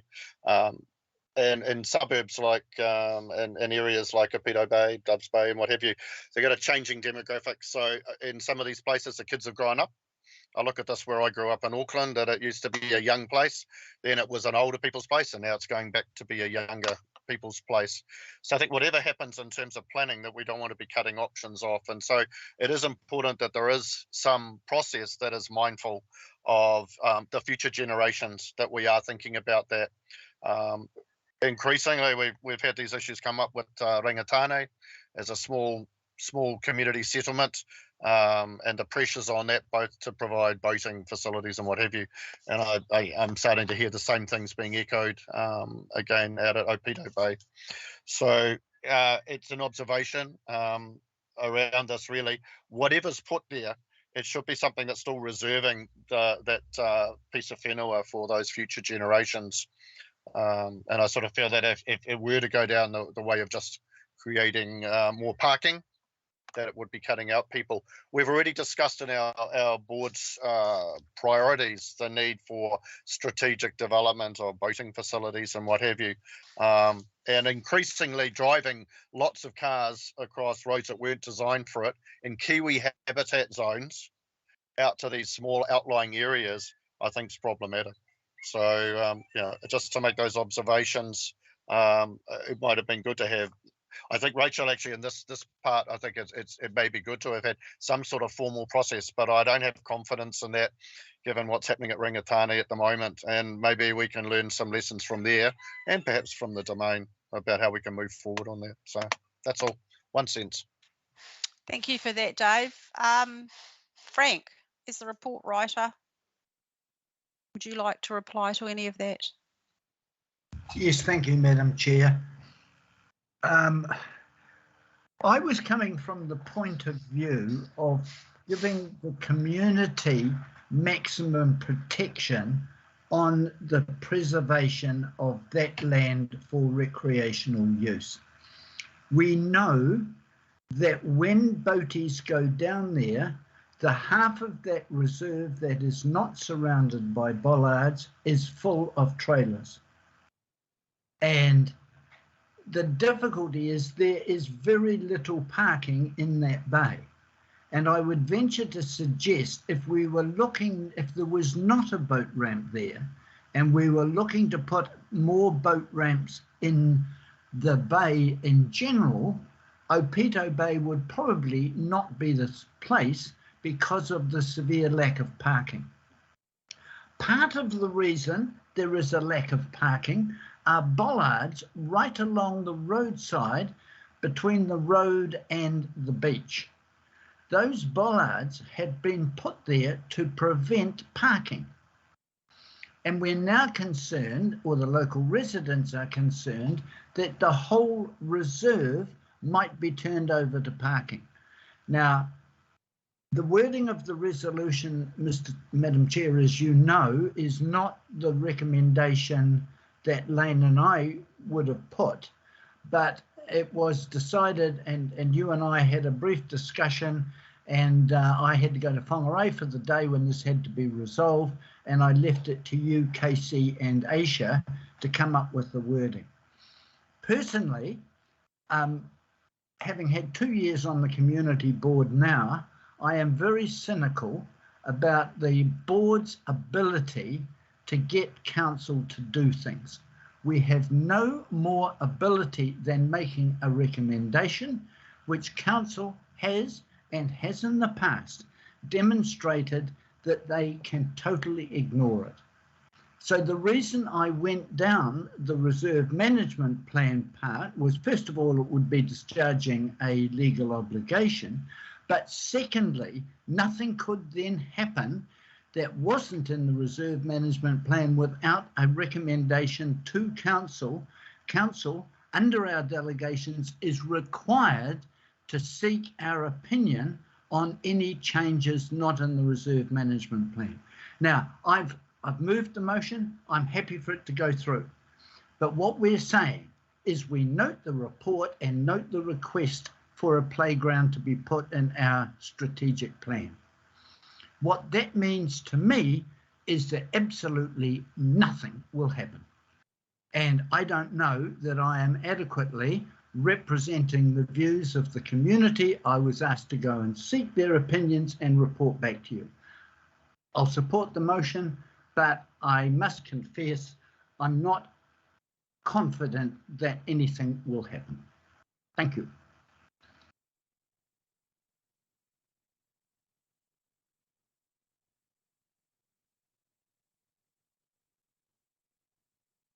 Sorry, Madam Chair, you're on mute. So I was. So if no further discussion around that, I will put the motion. I don't see any more hands up. So I will put it as read. Moved by Frank, seconded by Lane. Can we have the voting up, please? I'm a yes. Lane, Yes. Manuela, Yes. Bruce, Yes. who have we got next? Frank, Yes, we passed. Dave, Yes. and Rachel's not abstaining. She's abstaining. Thank Thank you. Frank. Sorry, Madam Chair. Frank, was that a yes? I'm not sure if you're on mute. He put the motion. It's obviously. Sorry, I was on mute. He can still vote against it. Frank, No, you used. No. Okay, you're a yes. It could be bizarre. Thank you. Right, we'll move on to item 7.1, confirmation of the previous minutes. I will move that the Bay of Islands-Whangaroa Community Board confirm the minutes of the Bay of Islands-Whangaroa Community Board meeting held 7th of October 2021 as a true and correct record with the following amendments. If we turn to item 7.6,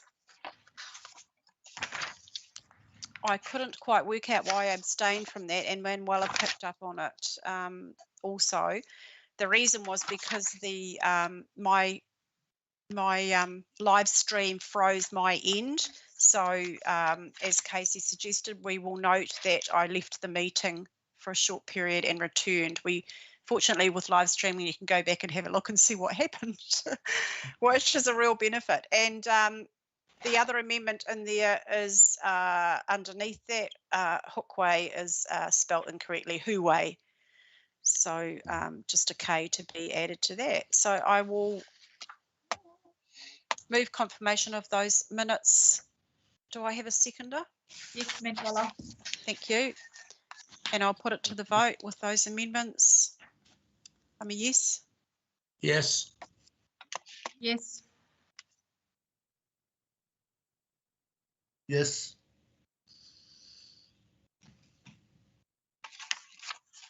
Frank.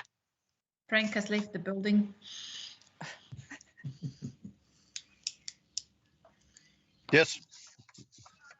Dave and Rachel abstaining. Oh.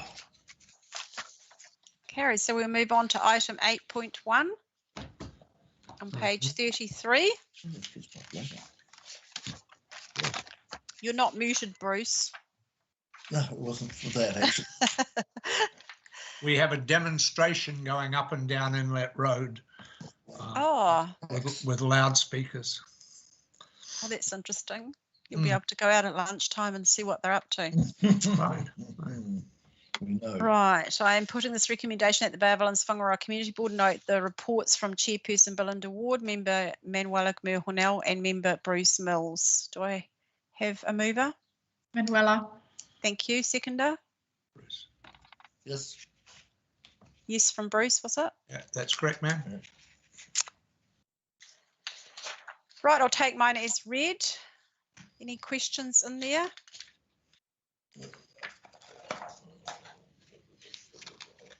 No hands up. I'll move on to Manuela. Yep, as read too. Thank you. Dave, you have your hand up. Yeah, sorry, Madam Chair. Just in relation to your report, yes. it just seems that there's a number of health and safety issues which council is failing to address.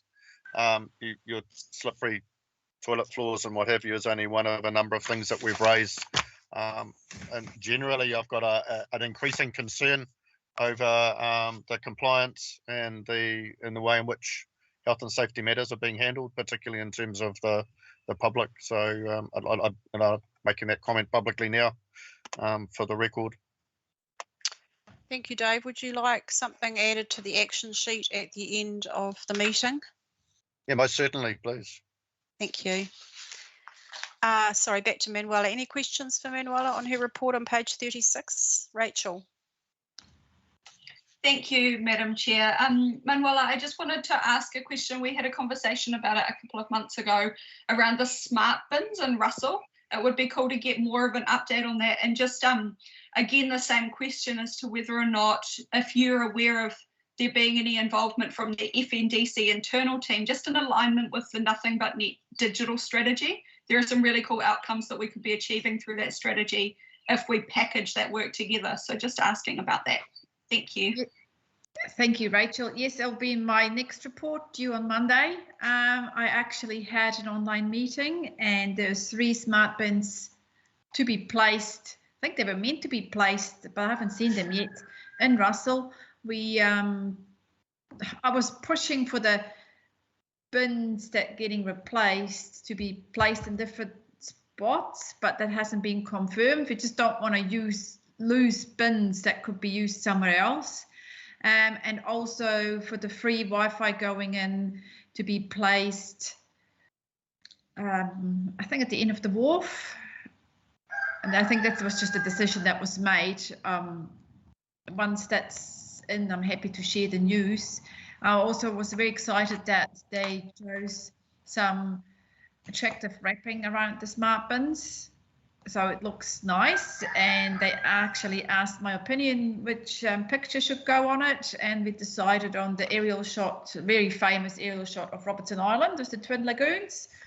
Thought it would be nice, and I'm hoping that local businesses will pick up on these smart bins, and hopefully we can get more of them sponsored by local businesses. That was my take on it all. So it will be in my next report. It has happened, and well, they spoke to me and they asked me where to place them, and we actually spoke to the person that is emptying the bins every day to know where he thinks these bins would be smart to be put, pun intended. So yeah. And it's exciting. It's actually a way forward. Yeah. Although I'm still thinking separating the rubbish would be the better option than just compacting it. But that's for different. Yeah. different. Thanks for that. Was that the only question, Rachel? I was just going to follow up with that and just reflect on the outcomes that are being achieved there and how that can be championed from a board perspective, especially in alignment with those strategic priorities, the free Wi-Fi and the waste minimisation. Manuela, to your point about the separating, sometimes you've got to eat that elephant bite by bite, hey? So one step at a time, but awesome. I'd be really appreciative if you could forward me your report once you submit it on Monday, just so I can get that information. That would be awesome. Thank you. Well done, Monday.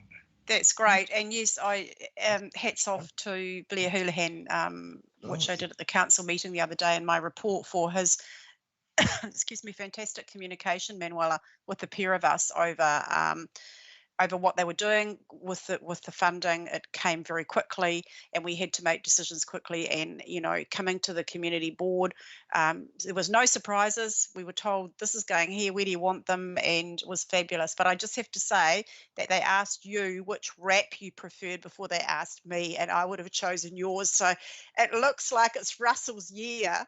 It's going to all be like about Russell, but I still chose a nice aerial shot of the islands. But yeah, funnily enough, we both went for first pick. So watch the space and see what I chose. The squeaky wheel. But I also wanted to say that maybe somebody should sponsor Blair a better camera and microphone to have online meetings. It's really bad and really tiresome. So there you go, Rachel. Back at you. He's a council contractor and not an employee, so well, maybe we could suggest it to him. Great. Okay, thank you for that. Moving on, we have Bruce, your report.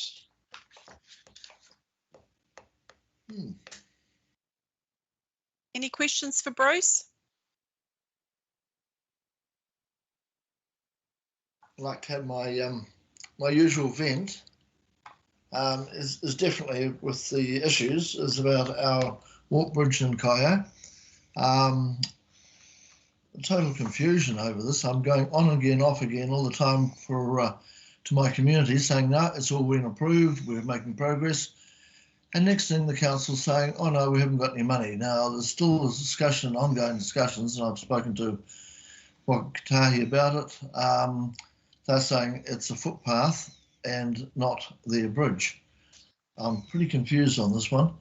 There's huge safety issues. Now, I do believe, have recently been told that there's been an audit done on the safety of it, health and safety, and it came out totally disastrous, naturally. Yeah, so I'm investigating to see where that report is and what clout it's got, because this is a serious issue. It's been going on for so many years. People seem to be putting priorities over branches falling off of trees to some elusive person walking underneath a gum tree. Yet we've got people walking over that bridge every few minutes, and they take their life into their hands. There's no guardrails, it's so narrow, it's on the state highway. Something has got to happen. We've had our community trust took it upon themselves at our expense to do consultation with the community at the instructions of council, because we thought it was all going ahead, only to be told afterwards that, sorry, we haven't got the funding for it. I'm totally frustrated, and that's been very, very polite. So I'm just keeping on hammering away at this one, trying to get some answers, but they're few and far between. I did have an opportunity, a week or so ago at the opening of the turning of the sod once again for the Kaiwa Bridge to talk to Wakatahi, so I'm hoping that something may come of that, but I'm not holding my breath. But yes, apart from that, yes. Thanks for that, Bruce. And Rachel has a question for you, or a response. In the meantime, I'm not sure whether you have lodged an RFS with CE office through Melissa. At least then you can keep a bit of a paper trail on your number of requests and where they're at. Rachel. Thanks, Belinda. That was going to be my suggestion. But also with Deputy Mayor Court, through her roading portfolio, she has a lot of dialogue into Northland Transport Alliance and Waka Kotahi. So that's usually my go-to. All other channels seem defeatable, unfortunately. Bruce, I just wanted to ask a question as a follow-up to the presentation from Hannah this morning regarding the pump track. Are you able to clarify for me where it is that they're looking to put it? I was a little bit lost as to what that location was, and I missed their presentation.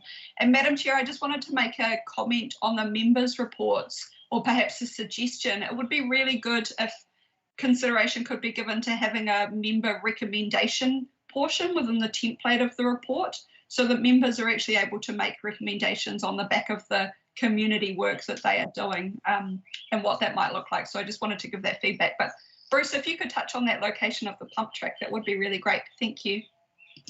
It's the area on the highway going into the college grounds. So we are talking about Ministry of Education land. That's where they've got the presentation, I think you said next week. And that is crucial to the progress of this. There is the issue, of course, being Ministry of Education land, but we do have a precedent set in the fact that we have quite a successful arrangement with our pool on the school grounds. We have a few issues there, of course, but the school has indicated that they've got such a surplus of land there. So the logics say that it should be approved. They would have to build it up to give it higher grounding. But looking at it closely, I can see that it would be a perfect position for it. Huge support from the community, for it. So I can only tick all the boxes. And yes, I think they're going through the tracks quite well, I think, and their presentations. But that's where it is, right on the highway, which is very visual, coming into town. So you've got good access. I think everything points, it's all progress. It's all positive. I can only hope, cross our fingers, that they get a positive response from the board. And yeah, so I'll leave it there. Thanks for that, Bruce. And it might be worth, sorry, Madam Chair, there's a similar situation, I understand, in Paihia with the pump track being on Ministry of Education land there. So there might be some really good process learnings, because we all know how much fun it is to navigate central government agencies sometimes. So just perhaps a suggestion. Thank you. Thanks, Rachel. Right, lovely. If there's no more questions on Bruce's report, I've put the recommendation. We'll put it to the vote. I'm a yes. Aye. Yes. Aye.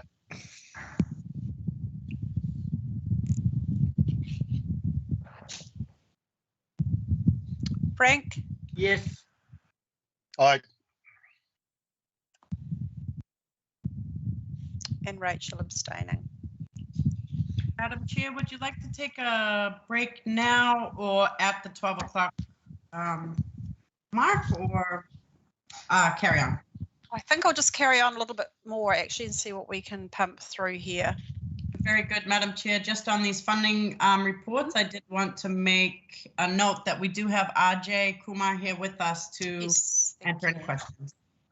Thanks, and thank you, RJ, for coming. Okay, so we move on to item 8.2. Recommendation that the Bay of Islands-Whangaroa Community Board receives the report entitled Statement of the Bay of Islands Community Board Community Fund Account as at 30th of September 2021. Do I have a mover? Yep, I'll move it. Thanks, Dave. And seconder? Seconder. Lane, thank you.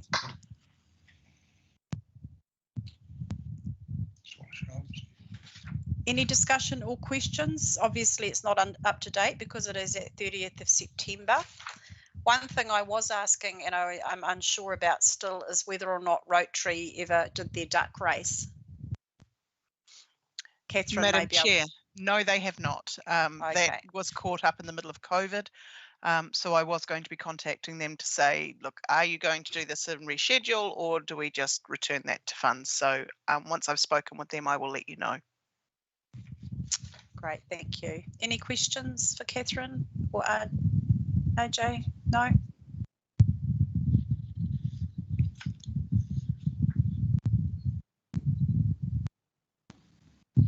Okay, so we'll put that to the vote. I'm a yes. Yes. Yes.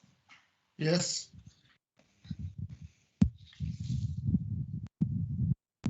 Yes. Yes.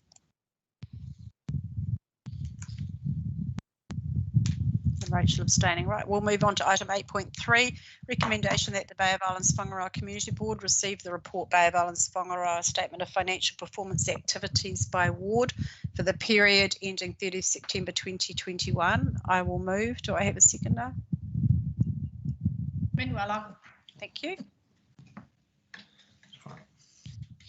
Any questions over the page on 44 in relation to, I know it's difficult to read, we are constantly asking for larger font. I did query the parks and reserves minus 16%, what all that actually meant. I find these tables difficult to interpret. The answer I have received back is that is an expenditure overspent. AJ, you're here. Do you want to comment on that and as to why it's overspent? Is it to do with COVID or? Through you, Madam Chair. I'm a bit nervous. This is my first ever meeting that I'm attending in any committee. So pardon me if I welcome. Get out of if I get out of track.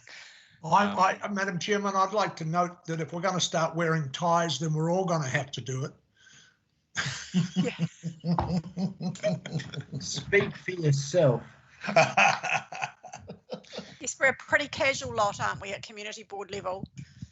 Thank you. Nothing to be nervous about, but we do. Yes, it's always good if we can put questions forward prior to the meeting to give you an opportunity to do some research. Obviously, I appreciate that, but yeah, we do have difficulty sometimes working out the way and the format, I suppose, with regard this financial performance. Is all right if you do that for a living, but we're quite often left hanging wondering what the figures mean. So in their respect with the overspend. Can you just clarify that with our parks and reserves? Yes, through you, Madam Chair.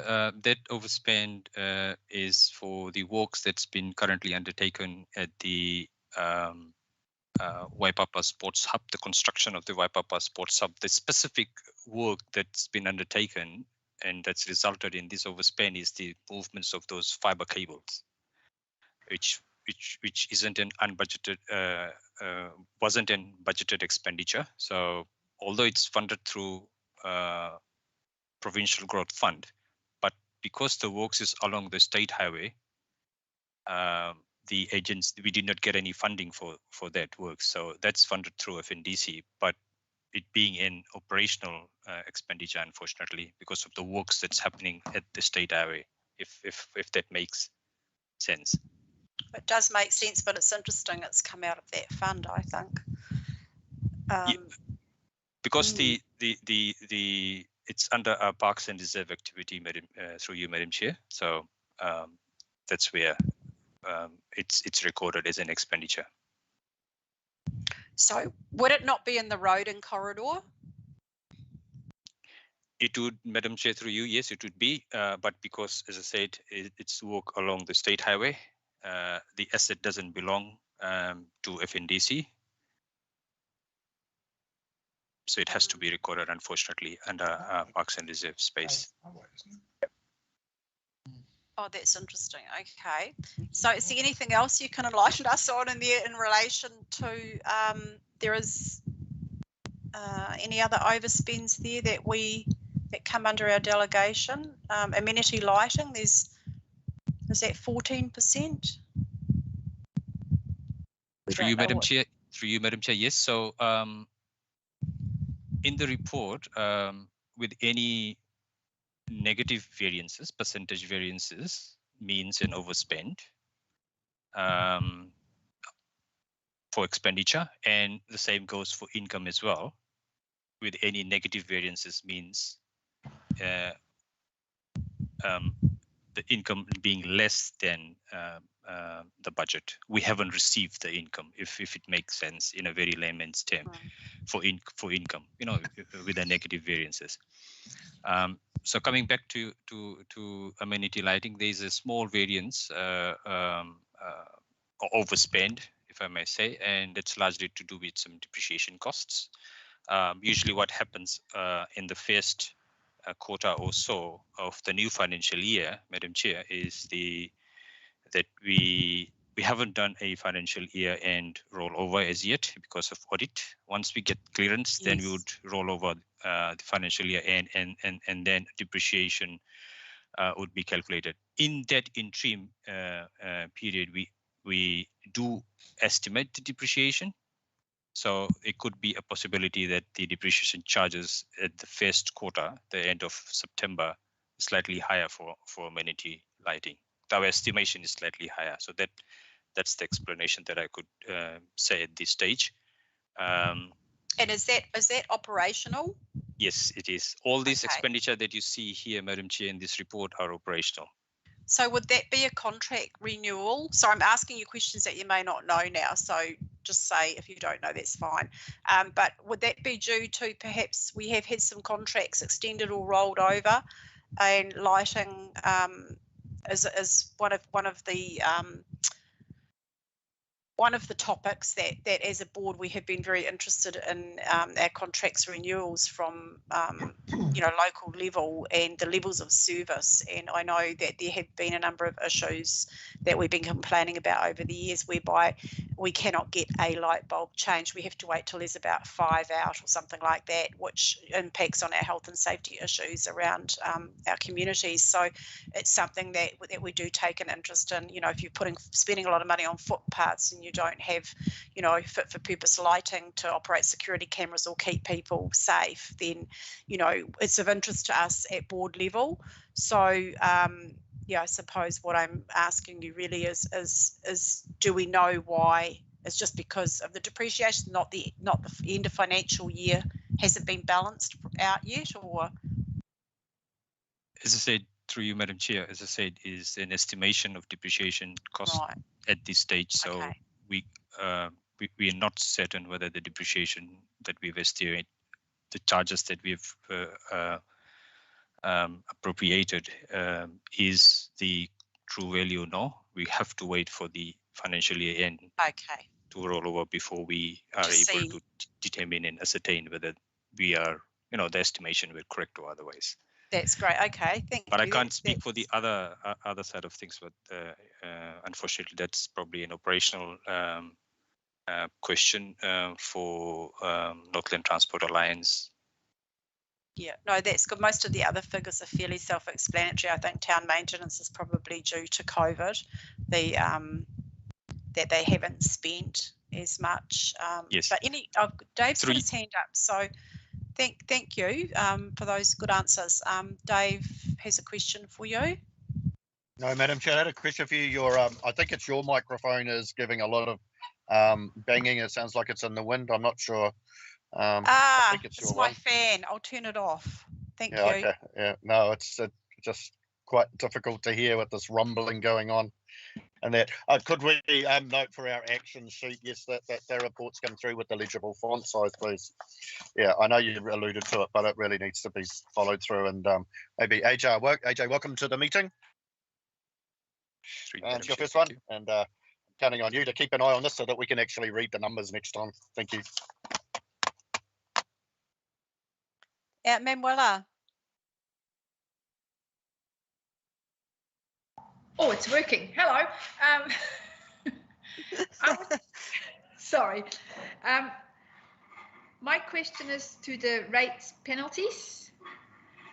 So it was budgeted to have $28,000 of rates penalties, and none came in. And I don't know if you can answer this, AJ, but what point are we starting to charge penalties to people and actually collecting the penalties before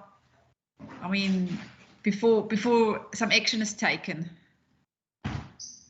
Through you, Madam Chair, I'm sorry, I don't have knowledge in that area, so okay, I'll be able to respond. That's fine. Perhaps it's something we could put an RFS in for to find out. I will do that. How long? Thanks, Manuela. Yeah. Any other questions for RJ? Great.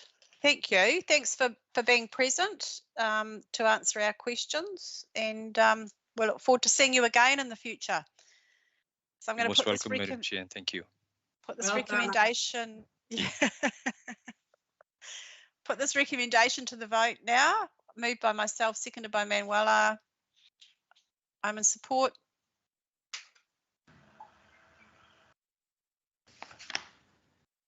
Manuela? Yes. Oh, Lane, yes. Sorry. Yes. Apology. Aye. That's me. Aye. Aye. Yes. Thank you, and Rachel abstaining. I am going to start on the funding applications. If you would like to move to page 45, item 8.4. Madam Chair, I just wanted to confirm that you were going to do each of these separate. Yes, I am. Great, thank you. Yes. Catherine, you have a question? Not a question, just a statement. The first resolution you've got there for Business Pie here, they actually resubmitted their application and don't want 5,000. They're looking for 2.5. Yes. So that should be amended if that's what you're going for. Yep, that's actually on page 47. Thanks, Catherine. Right, so we'll move straight into these one by one. I shall move that the Bay of Islands-Whangaroa Community Board approves the sum of amended to $2,500, which is actually the recommended amount, be paid from the board's community fund account to Business Paihe for cost towards 2021 Paihe Christmas celebrations to meet the following community outcomes, as we know. Do I have a seconder? Yes, Manuela. Thank you. I haven't asked them to come to speak to this because the Christmas parade was cancelled, and as you'll see from the application form on page 51, they have actually cancelled the Christmas parade and gone more towards a Christmas theme, including the children. And so the reason they've come back to the board is because of the slight change of use, but they actually are still doing a Christmas theme event. It's classified as an event, but they're not eligible for the $2,500 traffic management fee, which we had previously approved. So if everyone's in favour of that, we'll just put that straight to the vote. I've moved it, Manuela seconded it. I'm in support. Aye. Yes. Aye. Yes. Yes. It's carried. So moving on page 59, we have the Duffus Memorial Trust that the Bay of Islands-Whangaroa Community Board approves the sum of, now they've applied for $18,406 and the recommendation is for $10,000, be paid from the board's community fund account to Duffus Memorial Trust for costs towards maintenance of the pensioner housing at Long Beach. Do I have a mover to get this on the table? Manuela. Thank you. Seconder? I'll second it. Yeah. Dave, thank you. Discussion.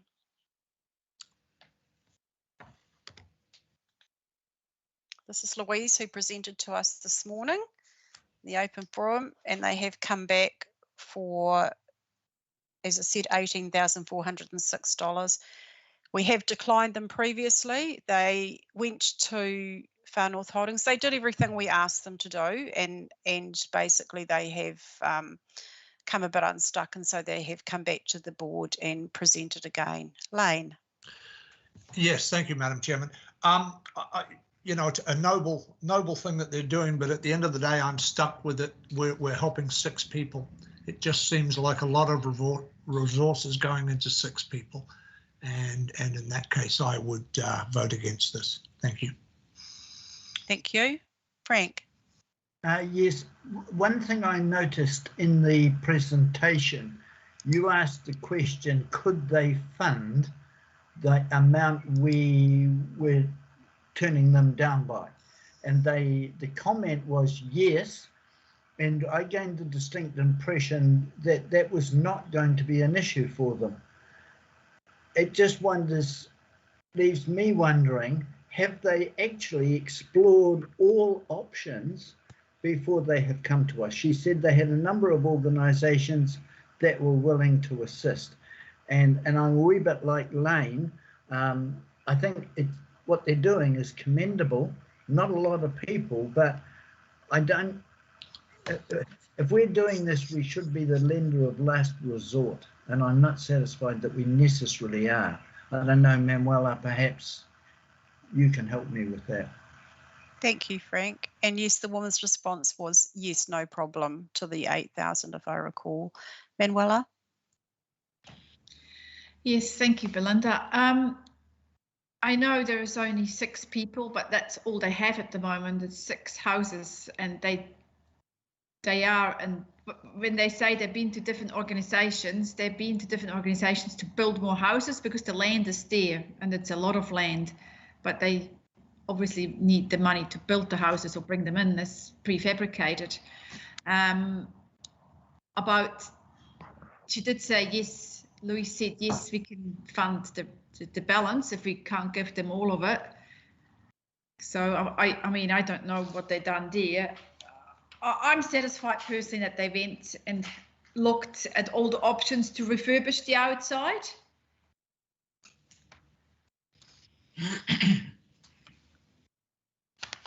Thank you. David? Yes, I was just curious about the response when I asked, you know, the comment was made, obviously in public forum, that sort of implied council had reneged on a promise, which I think is quite serious, really. The reply was that Kelly had been somehow involved in this. I wonder if, not to delay matters, I know we hate deferring, but would it be worth getting some input from her as to what that situation is? Because if there is some liability on council there, then it should be respected. or maybe no such promise was made. Who knows? You know, I certainly don't. But I think it's some information we need, given that it was kind of just the claim was made that council failed to meet some sort of obligation to renovate. And if that is the case, then it certainly shouldn't be a community board picking up the slack. I wouldn't have thought. Your funds are very limited. Thanks, David. And yes, we are well aware of Kelly's involvement with the people. Manuela? It's just to follow up on Kelly's involvement. It's been dragging on for a long time. It's gone through the mayor as well, and he's been involved, David. So I agree with you. If the council owes them a refurbishment, then the council should be held accountable. But it's been going for so long, so they're now at the point where they need to do something to keep the houses up to scratch. And I don't know. I mean, I'm not saying we have to fund that, but somebody needs to do something about it. And this is the same old chestnut, isn't it? Who's going to pick up the slack for somebody that let it drop years ago? Yes, thanks for that, Manuela. And it does beg the question, we're right at annual plan OPEX workshop time, whether or not that is submitted and is successful. And if not, then we look to fund them is something we could consider. Rachel. Thank you, Madam Chair. And I'm wondering if there's anybody online who might be able to give advice, but given what Councillor Clendon raised this morning and the response from our CEO as well in terms of his willingness to pick this up and continue with it, but also acknowledging what Manuel has just said, you know, the problem is that our communities are the ones that miss out because our bureaucratic processes take so blinking long. So I'd be keen to understand if there would be an opportunity for the community board to perhaps consider granting this, but also advocate to council that those funds be reimbursed back to the community board following any process to look at the obligation there.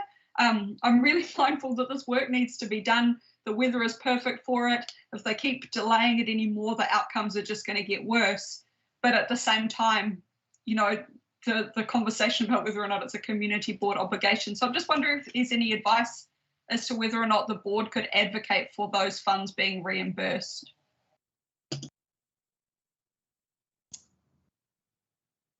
Definitely worth having the discussion. So, Madam Chair, if I may just jump in there, just listening to the conversation, there is a bit of advice around wording that could potentially help you achieve what's just been put on the table. So foreshadowed kind of wording could be that this is the sum of $10,000 to Doofus Trust is approved, or that the request is approved, subject to further confirmation that council will not be funding the refurbishment in the next 12 months. I don't know if that satisfies all of the— Thanks, Casey, for that suggestion. It's great. Manuela? What's the chance of us getting the money ever back? Right, straight up. I mean, it's all good to say, you know, we'll give you money and then council will reimburse the community board. What's the actual chance that the community board will get that money back? It's a gamble you take if you go down the road of that recommendation. And I think we're talking a goodwill gesture here as to whether or not there is a liability that sits with council or responsibility. But it's a lot of money to say, you know, yeah. Dave, as seconder to the motion, do you want to speak to it? No, Madam Chair, I was just happy to get it onto the table. Thank you. Thank you. Rachel, did you have a reply there? No? Do we have an appetite to entertain an amendment? If not, I'm going to put it to the vote.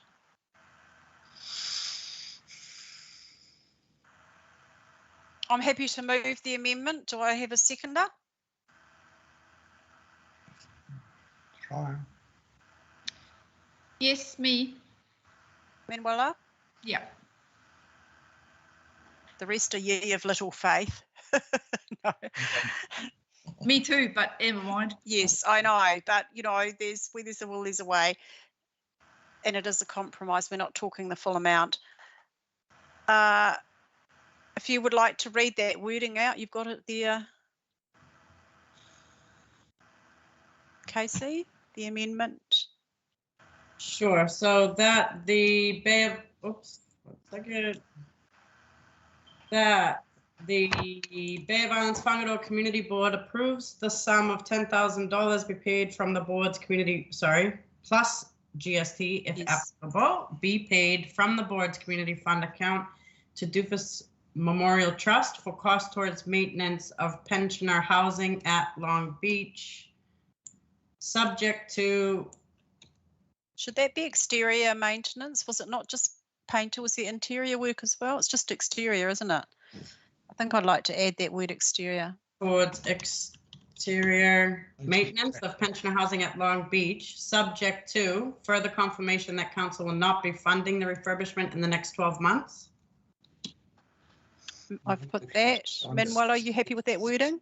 Can we write Long Beach Road, because it's not on Long Beach, it's on the other side of the hill, but it's on Long Beach Road. Thank you. Happy with the amendment, Manuela? Thank you. I'll put it to the vote. I'm a yes. Nay.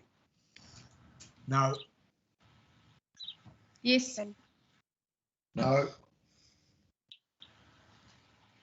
No. No. Rachel's abstaining. Okay, so that is lost. So we'll go back to the original motion. That the Bay of Islands-Whangaroa Community Board approves a sum of $10,000 be paid from the account, to Doofus Memorial Trust for cost towards exterior maintenance of pensioner housing at Long Beach Road. Moved by Manuela, seconded by Dave. And put that to the vote. No.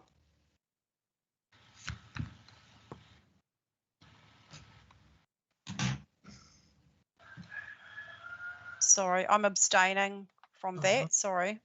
No. Nay. No. Yes. No. No. And so that is also lost.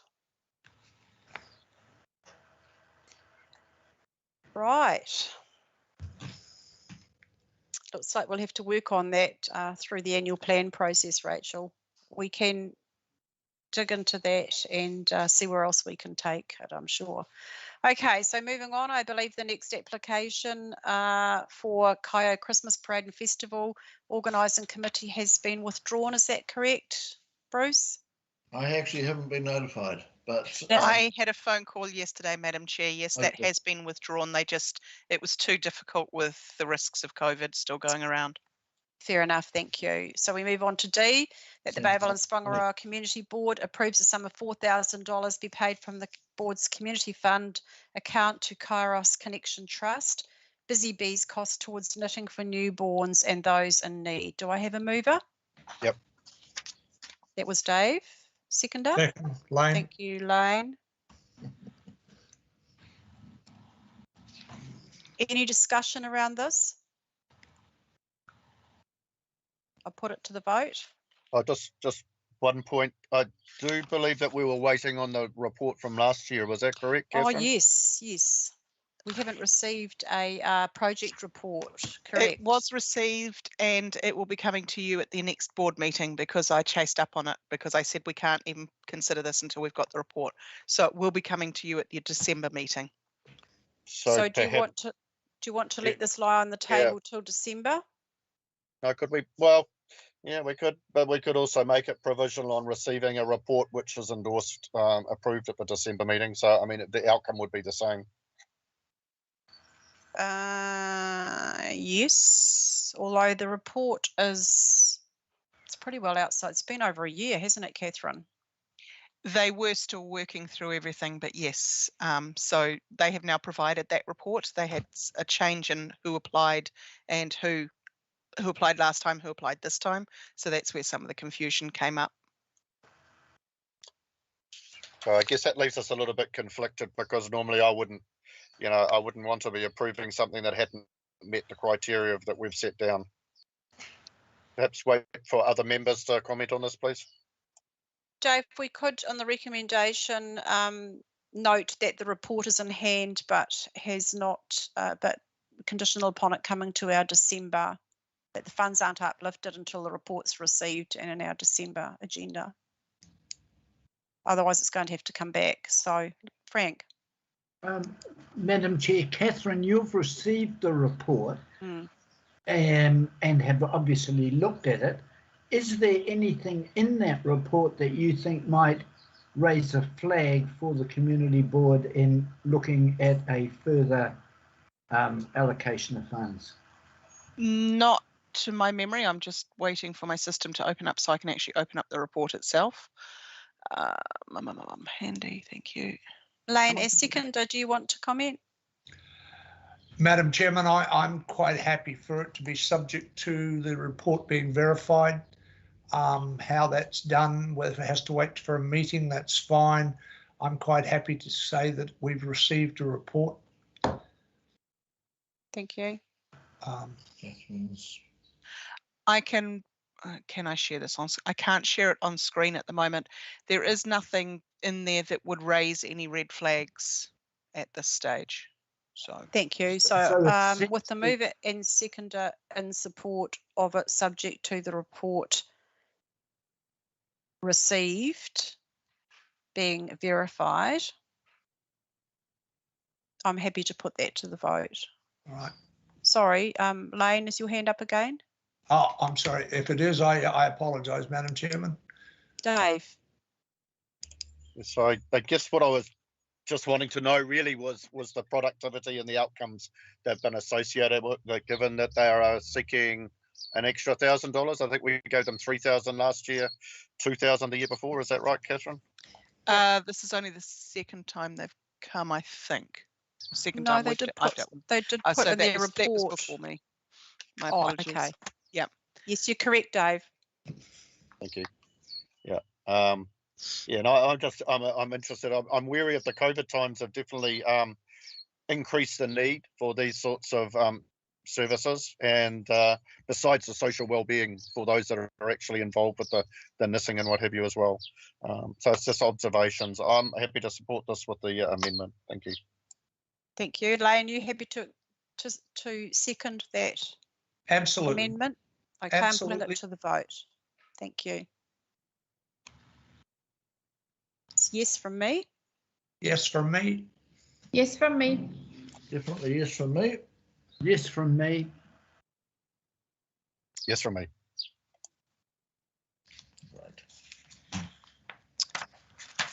So that's carried. Now I'm going to ask, would you like to break for lunch now, or would you like to deal with the rest of the funding applications? We've been sitting for 2 hours 20, so you might want a good stretch. I think we should break, Madam Chairman. Thank you. I think we might break. Yeah. Okay. So we'll come back at, is 20 minutes long enough for you? Oh, yeah. Be back at 12:40. Well, do you not have a reasonable lunch? I would have thought 30 would have been better, Madam Chairman. I'm not cooking anything, but you're welcome to have 30 minutes if you want. If you're going to cook. Would you like half an hour? Just bear in mind we have a workshop this afternoon. Bruce bought lunch, Lane. I thought Bruce bought lunch. He did. That's why I want 30 minutes. Complimentary to my wife, I've got to say. Bruce did not present it. Okay, then we'll see you back here at 10 to 1. Madam Chair, please excuse me until 1:30. No problem. Thanks, Rachel.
Right, welcome back everybody, and we are up to our funding applications item 8.4, and we got as far as item E.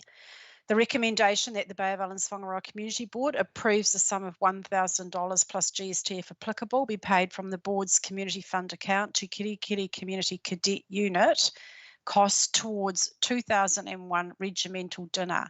Do I have a mover? Yep. Dave Waikapa, a seconder. Bruce, was it?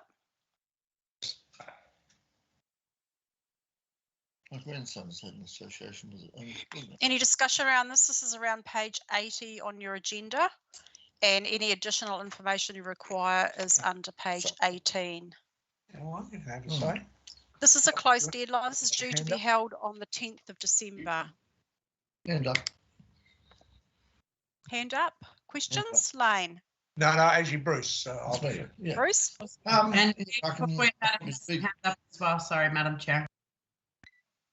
I'll speak in support of it. One of my grandchildren who's had some issues was part of this, but typically teenager who's fallen out of it. But we were most impressed with the benefits that he got out of being one of these cadets. So I've got to say I do support it because I have experienced the benefits that some of these children can get out of our community. So I'll leave it there. Thanks for that, Bruce. Dave? Yeah, just encouraging to see some groups come to us when they have already in the past been doing their own fundraising. I have no compunction around supporting this application. Thank you. Anyone else like to speak in support of this? I'll just make the point that I would also support it. Thank you. Anyone want to speak against this? Then I'm going to put it to the vote.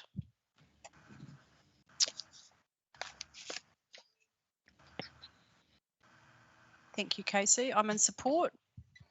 So am I. Aye. I'm too. Aye. Yes.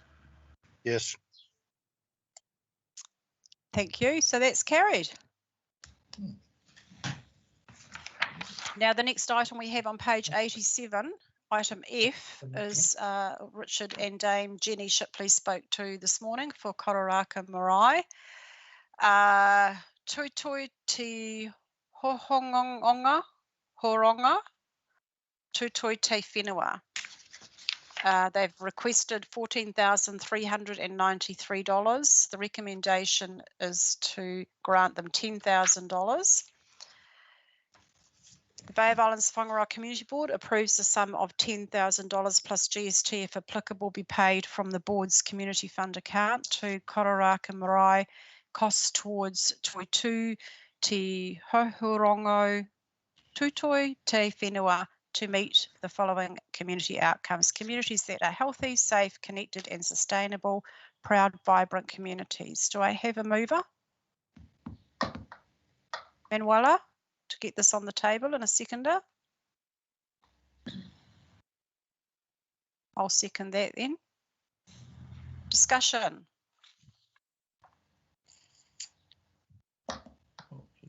Page 87, if you're wanting to have a look at the breakdown of the request for funding. Actually, the breakdown's on page 89. Which would be this one here. So, as you will have noted, the overall budget, Dame Jenny said, for this dual heritage event is $250,000. They have fundraised $25,000 themselves from the Marae. Was that from the Marae side, I think, themselves?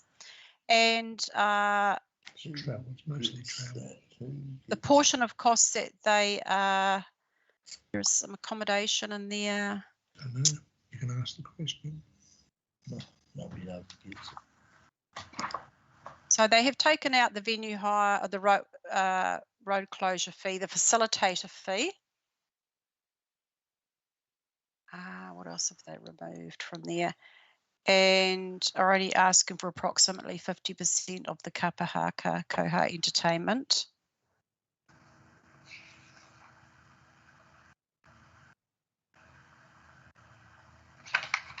And they're not asking for anything from the carvings, the waharoa. The carving has all been fundraised for. Yes. Mm. So there is quite a contribution in there.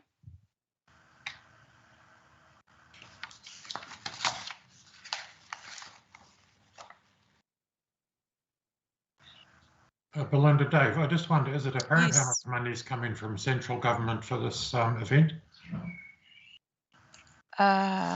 Page 52 of our additional paper. Through the chair, there Yes. is money coming from Dock Bay of Islands, and there's money, it's all been approved, and the Heritage Fund. Yeah, if you want to call that central government, David, I don't know. But I agree with you too that it's a national thing. It's a national event. It does seem to have quite a collaborative approach. It reminds me a lot of Rua Pika Pika, what we looked at a year ago. Yeah. And I noticed Rua Pika Pika is 2 bats. 2 bats. Obviously, that's all gone past you guys. It's all right. I hope somebody understands. It was called the Bat's Nest at the time. Yeah.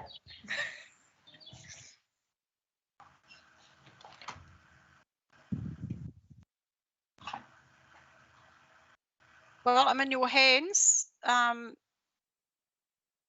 16th of January is the big event day if you're all wanting to go over shore. Overseas. Offshore, overseas, through the Waharoa into Russell. To the dark side. To the dark side. Okay. No discussion around this because everyone's confused or undecided. No comments. I'll comment. Okay. Comment. Stand by. Okay. Bruce has got a comment. Yes, Bruce, you can comment. I'll make the comment, but I think it's already just been made. And I think it is a central government event, as was Rua Pika Pika, and I voted against that at the time for those same reasons. So I'm against funding this activity.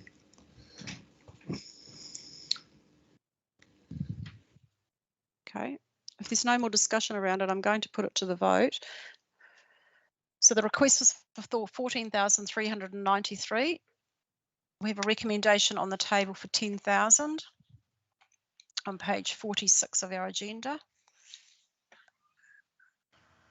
And I'm going to put this to the vote. And I am a yes. Lane? Unmuted. No. Abstain. Conflict of interest. No. Thank you.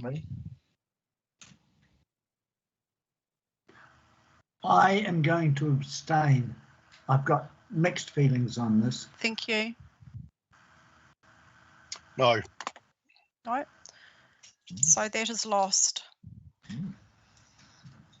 Thank you. Can we So we please note that what the reason I'm abstaining? Yes. Thank you. So you are on the, is it the Marae Committee? Would you like to give I'm Casey on- the correct? Yep. Abstain. Just conflict of interest was Te Ao Maria Trust. The other one's full, wasn't it? Oh, it is too. Left on the paper. Oh, good lie. Okay. AU? Yeah, thank you.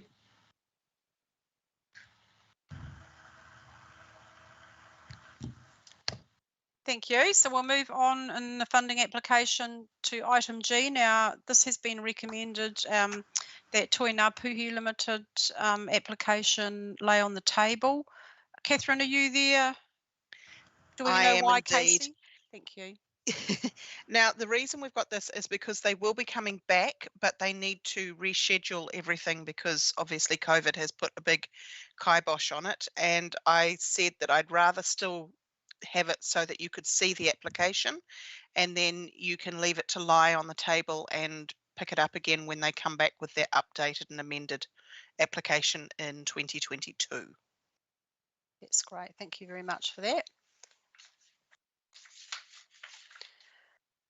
And so we'll move on to the final recommendation H. Now, I would like to foreshadow an amendment on this in relation to the dates, but I will put this. Madam Chair, just in Yes. relation to the procedural bit there, did we want to leave that to lie or? Oh, sorry, do you have want to it- vote to leave that to lie on the table? Yes. Yeah, or we can just withdraw it, whichever you prefer. It can be withdrawn from this agenda. Probably tidy it or withdraw it and reinstate it or reapply. Yeah, for next time, the so we time. don't have to vote on the letting it lie. Yes, thank Yeah. you. Oh. Right, so I will put acknowledge H. We acknowledge that COVID-19 has affected applicants who received funding for events from the community board and that events may have been unable to run as scheduled. And 1, grants an extension for events to be rescheduled to take place prior to 30th of June 2023 if the applicant is unable to reschedule or alter their event to run with no additional funding application being made. 2, agrees if the applicant is unable to reschedule or restructure their event to take place before 30th of June 2023 or do not wish to do so, applicants must return any unspent funds and provide a project report outline with expenditure made. And thirdly, agrees any applicant affected by this resolution must notify the funding advisors of their decision by the 31st of December 2021. Do I have a mover to get this on the table? Thank you, Lane. And a seconder? Manuela. Thank you. Discussion around. Catherine, would you like to speak to this before we? Yes, please. I had my hand up. Thank you. I know the figure 2023 seems a very long way away. The reason we have put it to that is because we're trying to get some consistency across every funding stream that we've given funding out, so events funding and through the community boards. We have some events that couldn't go ahead this year. We're trying to reschedule for the start of next year, but they've got to fit in with national calendars, and they've already been told that the likelihood of that being able to be done isn't going to work. So their events are not likely to take place in 2022. So they'll have to take place later. And so I suggested the 30th of June 2023 purely because it's an end of financial year, but they still have to let us know by the end of this year if they are wanting that extension so that we can come to you at the first meeting of next year and go, these are all the ones that we've given money to that have asked for extensions. If you're not on that list, then you're not covered by this resolution. You'll have to reapply or return your money, whichever way it goes. Thanks, Catherine. Lane. Madam Chairman, Catherine, most of these people that we're talking about, have they uplifted the funds? It's about a 50-50 split at the moment. There's some of them that they've uplifted the money earlier, and then their events haven't gone ahead, and now they're going, and I went, look, I'll talk with the boards and we'll see what decision we can come to. We do have a number of ones that haven't uplifted the funds yet, but they're waiting on a decision from the board about whether they can extend their time frame for use on it. But I'm presuming here that we would not distribute any more funds until such time as the event was planned. Is that correct? Yeah, that's correct. Thank you. Any other questions for Catherine? So just foreshadowing an amendment on this, I personally wasn't terribly happy with 2023 and with the changes that we are seeing across the board due to COVID and events generally. This is an out of policy decision as I view it, because they are uplifting funds, they'll be sitting on funds or may have already spent some funds, some possibly irresponsibly, we don't know. We haven't had project reports. They'll be uplifting the funds. They won't be able to submit project reports for a couple of years. It could be quite ridiculous, the time frame. It does straddle another council financial year, but I think more importantly, it also it goes into a new community board with elections coming up next October. For that reason, I was going to suggest September 30th, 2022 as the cut-off point. The costs, the organisers, the venues, the dates, all of the above plus more may have changed, requiring new updated applications to be submitted anyway. Prices are going through the roof for everything. You know, clubs are going broke. Everything's changing. I think it's just way too disruptive out there for us to be looking that far ahead. I think we also have to question, you know, are some of these specific events likely to succeed, which is something we're responsible for consideration over now that perhaps they may have lost a number of members, or, I mean, for example, if it was a primary school thing, those kids, by the time they go to do that event, may be at college and not even, you know, the numbers will change, everything will change. So I sort of felt really, gave it a lot of thought, and I felt that it was very, very much in limbo. And I do appreciate that we have an issue with funds that have been uplifted and partially spent. So I would like to see it tidied up for the purpose of a new community board. If it goes into council's financial year next year, doesn't bother me quite so much. I just think the accountability and a clean slate for a fresh community board is what I would be looking at. So I'm happy to have a discussion around that. Dave? Yeah, thank you, Madam Chair. I concur, and I'm happy to support your amendment if you want to proceed with that. Thank you for that, Dave. Any other discussion around my amendment, Frank? No, I would support your amendment. I think we've got to be very careful about committing future boards. I think there's real issues around that, and I think your amendment's totally appropriate. Thank you.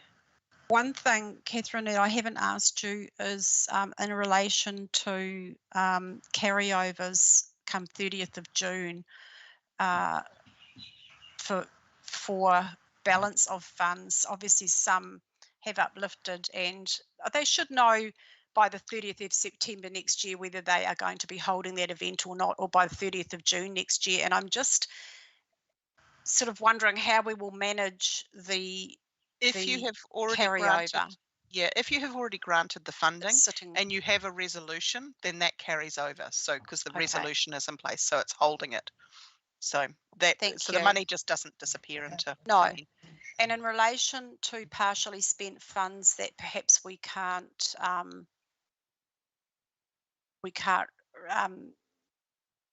regather, how will we deal with those? Then they still have to provide a project report. Even if their event hasn't gone ahead, they have to outline where they've spent the money, why it's not recoverable, and provide us with a project report, and then return what they can to us.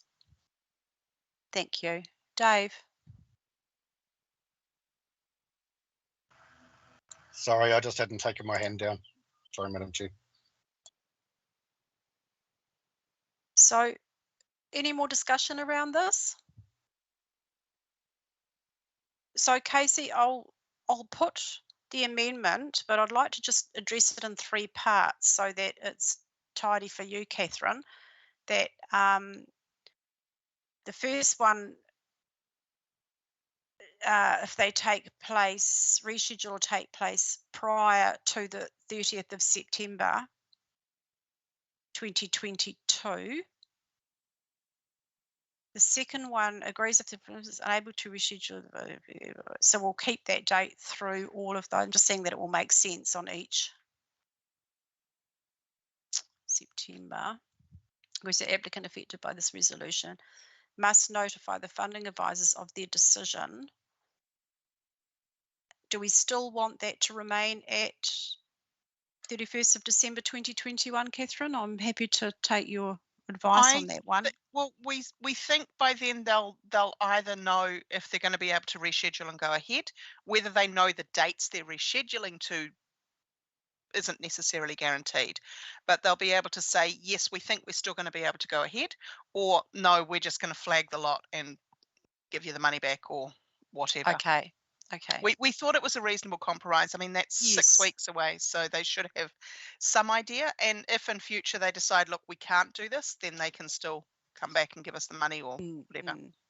And it will enable those events that can't continue or can't take place to actually for that money to be put back in our funding pool. Hopefully, there'll certainty. Yes, and I'm hoping there'll be quite a few sort of new, more community-based events coming out of the post-COVID. We can only hope that will happen, at a lower level, so we're not so reliant upon national events and the Auckland market. It's been a really good lesson for us. Well, the Dave. second tranche of the Northland Inc.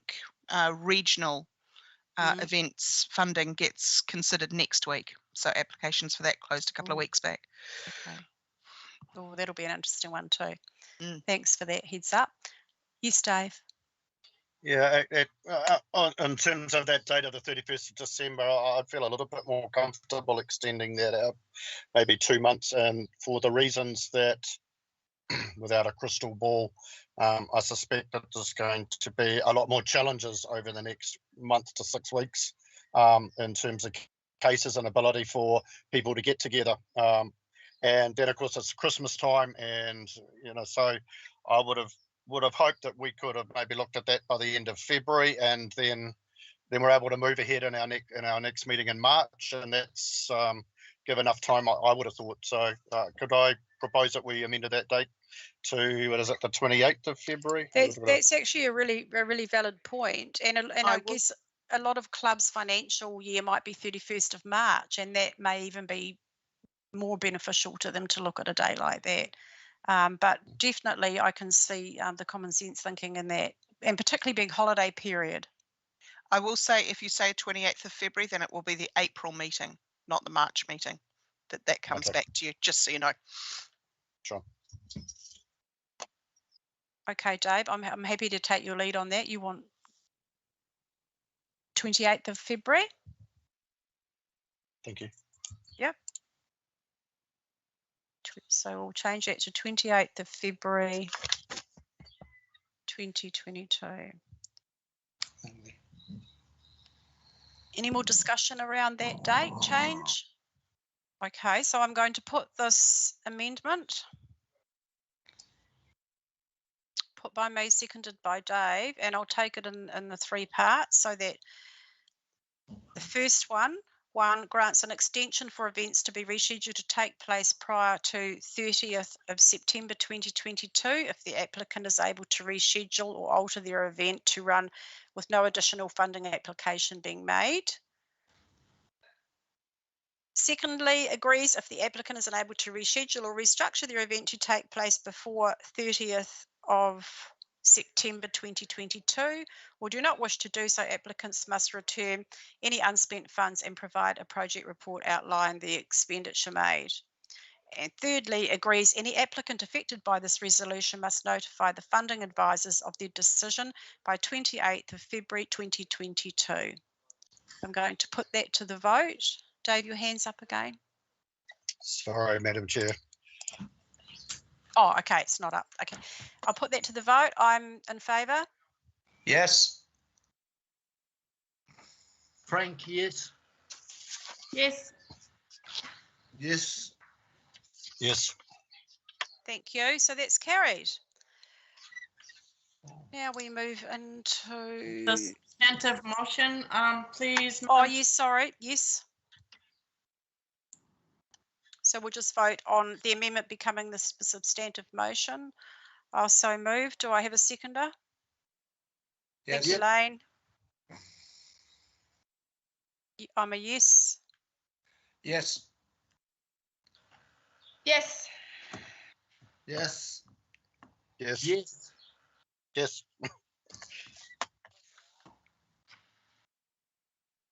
Carried, thank you. Now we turn to item 8.5 on page 101.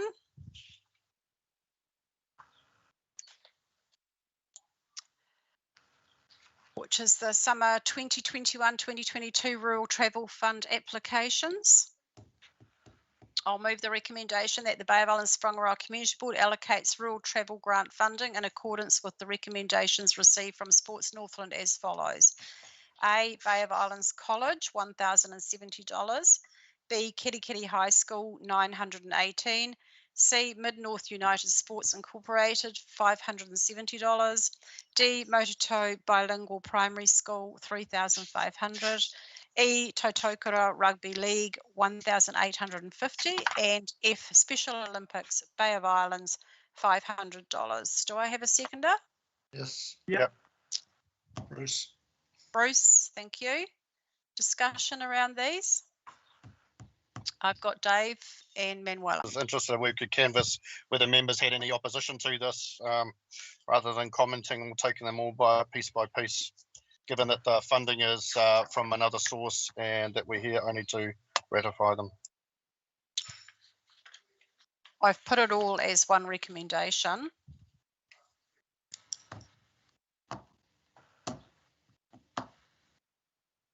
Yep, I'm happy with that. Just going. You at happy one. with?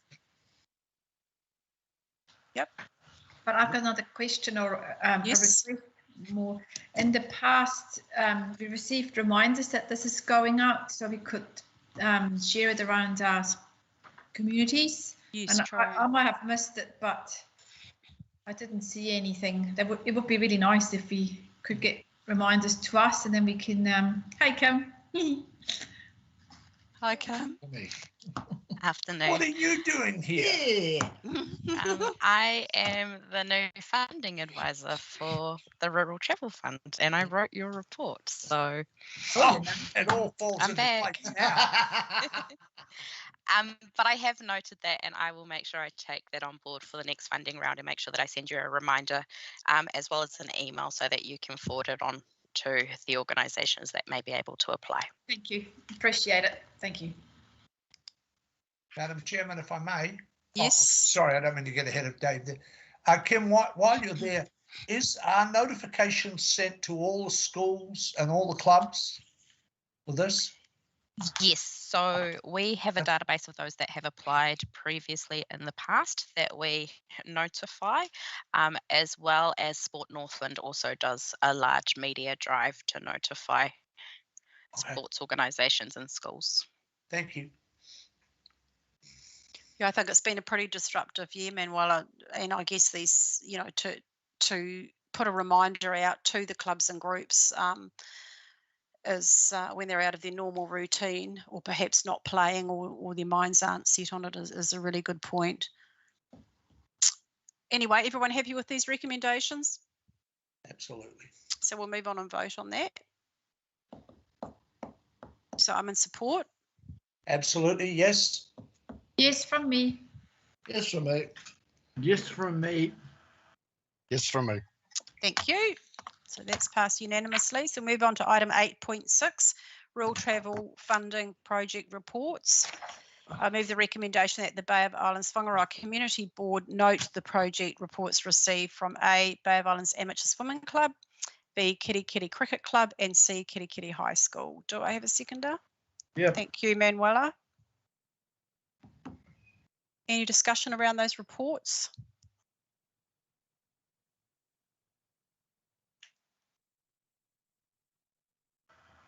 No hands up. Put that to the vote. I'm in support. Yes. Yes. Yes. Yes. Yes. That's carried. Thank you. Now we move to item 9.1, the information reports, Bay of Islands-Whangaroa Community Board action sheet update for November 2021. The recommendation that the Bay of Islands-Whangaroa Community Board receive the report Bay of Islands-Whangaroa Community Board action sheet update, November 2021. Do I have a mover? Manuela, seconder, Lane, thank you. And I'm sure there might be a little bit of discussion around some of these.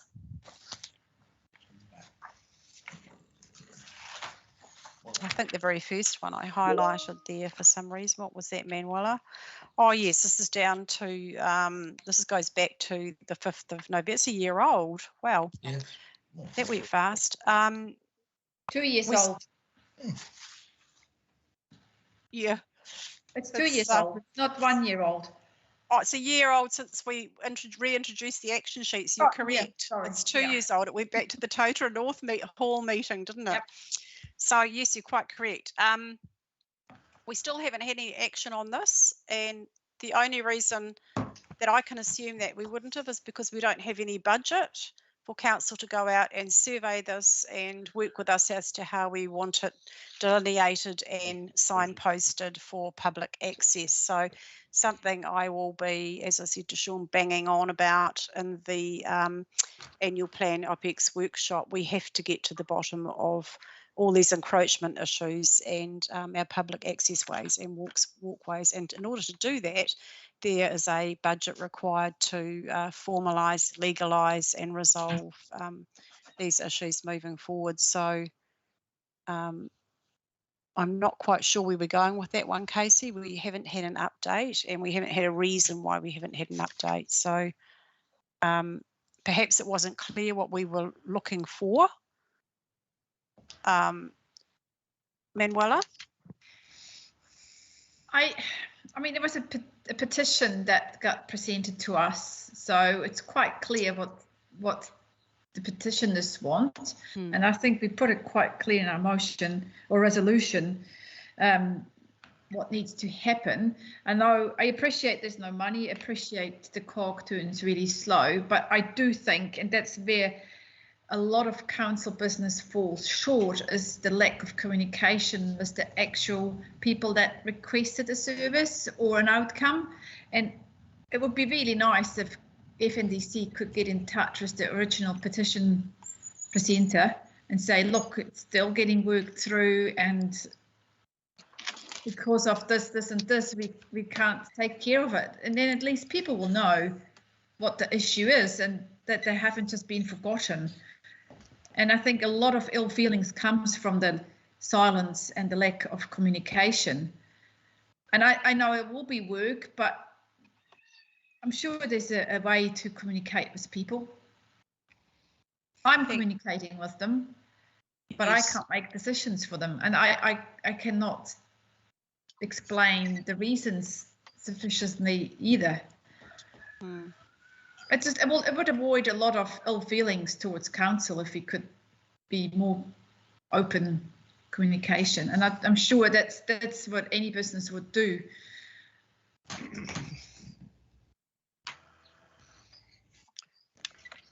Thanks for that, Manuela. We were losing you a bit towards the end there. I'm not sure if it's me or you. Maybe. I think, Casey, have you got that clear what it is that we're actually looking for? It's to keep the lines of communication open, to enable Manuela to go back and say to her community who presented the petition that this is where it's at. It might have taken 2 years, but we haven't forgotten you. We haven't forgotten. We have a reserve there. Summer's coming again.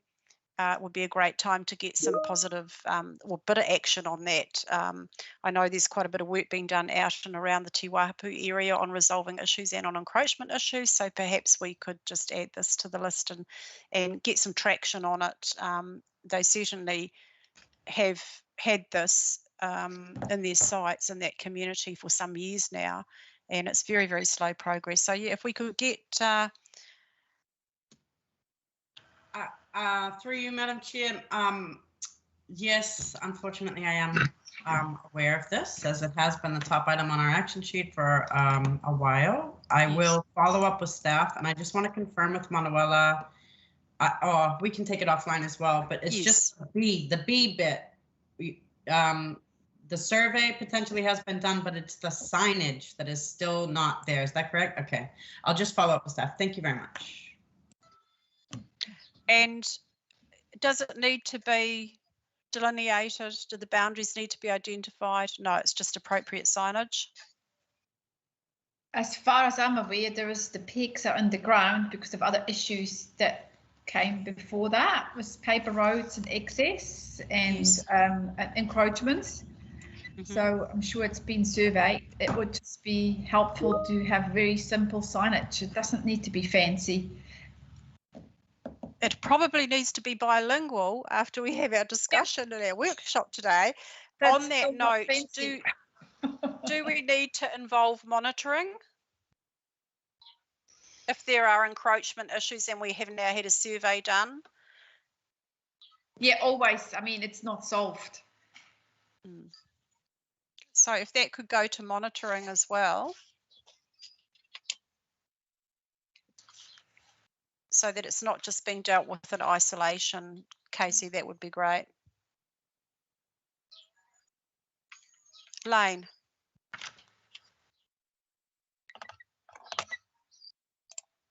You're muted, Lane, Yeah. you're muted. Yeah, right. It's Bruce. Yeah. Oh, Bruce. Yes, the word that we haven't got any budget for it. It was raised last meeting, of course, this our approval of an unbudgeted sum for this removal of trees, etc. How big is this bucket of unbudgeted money? I mean, can't all these things be dipped into this big bucket of unbudgeted money? How did it pop up with this other large sum last month? Here we are looking for a little bit of surveying money, which is peanuts. I'm starting to question this unbudgeted money. So I'll leave it there. Yes, something that we're looking into and we'll be working on through the annual plan process, I'm sure. Dave, welcome back. Rachel, by the way. Thank you, Madam Chair. I just wanted to speak to this one and then the third one down the list. So I'm just thinking if our elected councillors might take this back to the table around there's obviously a need for council actually to employ a surveyor as part of the staff. I think that would be more cost effective than having to go out and be contracting people. And I know, Madam Chair, you've raised many times your reflection on the number of instances around the district where boundaries are not clear, and that's certainly the cause of tension between property owners who like to extend their boundaries somewhat through planting and what have you, and to preclude members of the public from them. So perhaps if Rachel or David could take that back, might be good to have a surveyor and one less communication staff member or one less lawyer. Just my opinion on that one. The other one I wanted to talk to was which Bruce and I had talked about, the levels of service. So when I raised those couple of things with Sean this morning about a couple of pieces of work that were done and weren't done properly and have got to go back to do it again. And I'm mindful that on my phone I've got sitting here photos of the same alleyway in the middle of Kirikiri. I think it's number 54 or 59 Kirikiri Road. It's between the real estate agent and the surf shop, which is an alleyway where the vegetation is continually encroaching on the path when people are using their mobility scooters, or in fact, two people can't even pass there. So, these things should be built into the system. We shouldn't have to keep putting in RFSs and spending a lot of extra time chasing it up. So we have, and I have asked for documents to come to us around the levels of service. We've asked this around the procurement and the current contracts, and still nothing's been happening. So since Warren Ure came and presented to the community board at the beginning of the year, we've had no action. So, I don't know, can we add some things to this list here to talk about the levels of service that we should be expecting? We can, and I have noted at the end that we will add a few things on the action sheet so you can deal with your health and safety issues at that point. Thank you, Madam Chair. It does beg the question, I guess, as to what are the contracts in relation to levels of service are there around extreme weather events, because we have had some very heavy rain and I've noticed a lot of sealing has just been hydraulicked out of the ground basically, and so roads or potholes and things that had been remedied that through RFSs in recent times are probably just too fresh. And seriously, there's some huge routed like potholes and gouges on the side of road reserves and things. We've probably all seen them since that last weather event. So yeah, I guess in those contracts, if we're not involved in the process and not involved in the levels of service, we can't really keep tabs on and be privy to the devil in the detail of those contracts. So it is a really, from a health and safety perspective, it's actually a really interesting one, because that can appear overnight within a weather event, extreme event. David Clendon? Yeah, thank you. Yeah, just on that resolution, which goes back to May, so it's 6 months ago. The resolution was that the community be inform council of their concerns about these various things. Presumably that was done, but there's no record of any reply from council. Has there been one? In a sense, the resolution would have been fulfilled at the moment the community board advised council of the concern. So I'm just wondering, I take Dave's point that a lot of these minor things become major things because nothing gets done. And yes, it was disgraceful after a couple of days of rain. Kitty Road virtually fell to bits, you know. But the wording of that resolution, in fact, doesn't really take us too far down that track, I don't think. Maybe it's time for another one. That's a good observation, actually, David, because instead of bringing another action sheet point forward, perhaps we could just add to that one, Casey, and add that health and safety issues if Dave's happy about that and wants to word something in the notes beside that resolution that or we add to that, because it hasn't been addressed at all, the discontent with contracts and levels of service. It's on many levels that there is discontent, and that's just one of them.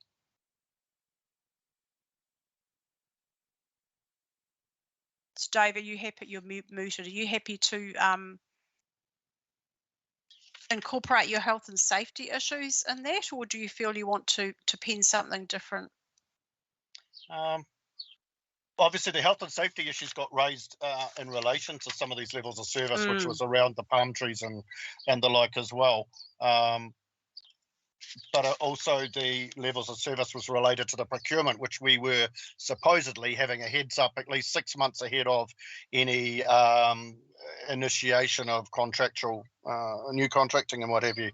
So yeah, they're two parts. I'd hate to see it diluted by putting it in, but I am happy to add that if that's going to help. I just like Councillor Clendon says, I'd like to see some action on it. I think that's very frustrating at the moment. It's just to give Casey something to move forward with this, to get some. It's difficult, you know, to get action and resolve unless we can target a specific area. It was interesting actually the other day, Rachel, I sat in on a council workshop or meeting and they were discussing contracts. Might have actually been a PX item, but I was quite concerned to learn that a lot of these contracts have to actually be dealt with or rolled over or renewed 18 months out. Is not enough of a time frame, which is an awful long time in my view. So our 6 months would be totally a waste of time because the contracts would have actually been in the process of being rolled over or relet by the time they came to the board. We wouldn't have any input into that. Madam Head, sorry, but I think when we had the discussion around this, it was also related to the annual feedback. So it might be a 3-year contract that's been let, but we were looking at the levels of service and the delivery. So it's very important for community board to have an input as to whether those levels of service have been met, given that I'm not confident that that's coming back through staff and as a mechanism. And obviously we've been...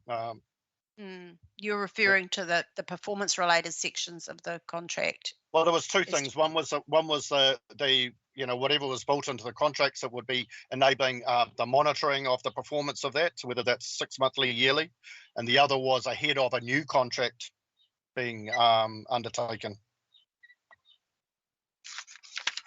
I think a lot of them are renewals. This doesn't seem to be many. Rachel, you might like to comment on this. You're probably a bit more privy to some of the processes than myself. I don't know that I'm any more privy to you, unfortunately, Madam Chair, but I will agree that the way that council deals with contracts is certainly a work in progress, and it's not a short-term game. It seems to be a long-term game. I would be keen to hear from Dave, if possible, though, or any other members. And apologies, Madam Chair, I'm not entirely sure where you're at the meeting or how you're rolling with standing orders, so it might be an offline conversation. But you're absolutely right, Dave. There was that conversation around community boards are empowered through their terms of reference, for example, to comment on performance to the chief executive. We don't really seem to have made any progress as to how that could happen. And I'm just wondering if any board members have any thoughts around best ways to achieve those outcomes. It needs to happen, but in my mind, I'm not entirely clear how that could be enabled to happen. So if there's any thoughts, happy to take that offline, depending on where you're at with standing orders, Madam Chair. Just Thanks, through the Rachel. chair to respond to that one of the responses I gave through, Melissa was requesting copies of the levels of service for these. I think that was back around the palm tree time and I had no response on that. So but I said, well, if you can't do this, then I'm elevating this to an RFS to a request to have a copy of those levels of service for those contracts. So it is very difficult to comment without that. Okay, thanks for that, Dave. So, Casey, perhaps you and I can have a talk offline about this. I think Warren came to us, I'm trying to remember, was it back in about April? We had some information in our agenda in relation to... Yeah, we had that workshop, Madam Chair. And he is expected, I believe, to have a report coming to us in December. Oh, well, that'd be great. Okay. So that's only a few weeks away. In the meantime, shall we tie-ho with that, or you want to bring the health and safety issues into that, Dave, into that in the action sheet there at that point, or not? No, can we leave the health and safety for a different one? I think it's a slightly different issue that I'm trying to get. Yes. Yeah. Thank you. Definitely. Okay. So moving on, we then have the Moreton Bay FIG. The action is to remove that. We could remove it, but we don't actually have a budget tagged against that. I'm just noting here from your notes, Casey, we know we don't have an Eastern Tree account fund. It's out of the parks and reserves. We have been told that it's not reducing our level of service, but we haven't actually been given any evidence of such. So just now I'm happy for that to remain until we perhaps go through the annual plan workshop and see whether or not we can't get to the bottom of some tree maintenance funding. Would be nice.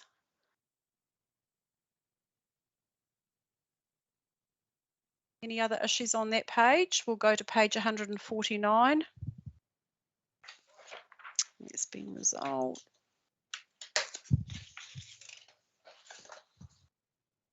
Page 150. Dave, that was a request from you, the Hullabaloo outreach. Have we received anything in relation to that event with regard the free water being provided? Through the chair, I have had a conversation with her. She was going to resubmit her project report. I still haven't got that yet. I will chase that up with her. Okay, so we'll note that. Thanks for that, Catherine.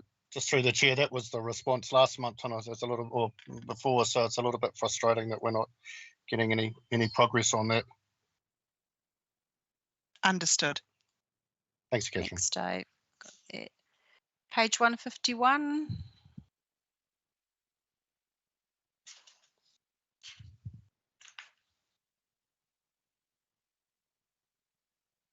Back to Eastern Tree removal requests. I'm pretty sure we've got that. I wouldn't say we have it in hand, but certainly have noted the unbudgeted funding for tree removal, maintenance and vegetation.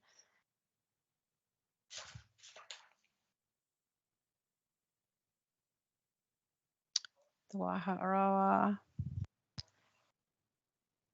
We're happy to remove on page 156. Is everyone happy to remove the approval for the installation of the Whangaroa that we granted? Rachel, you have a question?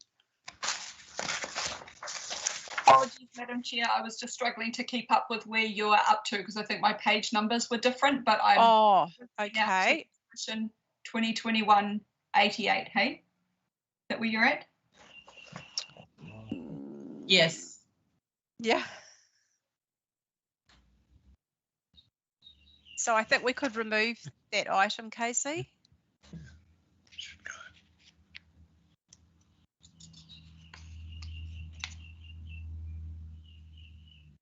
Then we are Russell Tennis Club lease. That hasn't been through council yet. 16th of December, Madam Chair. Thank you.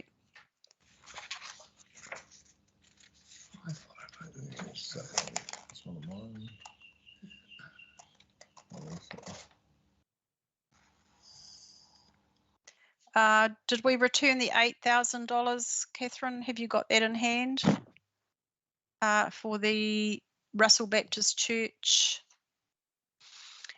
It's placemaking. Well, you've passed the resolution, so it should still be in there. And I will double check with Shugama and AJ. So that just has to be transferred, yeah. Well, it hasn't been paid out, so technically it is still sitting in your bank account. But it won't be showing in our balance. It will have to shift. Yeah.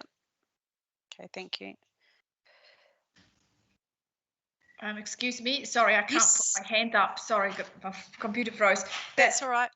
I was looking at the accounts as per 30th of September, and there was no mentioning of the $8,000 of the Oasis thing.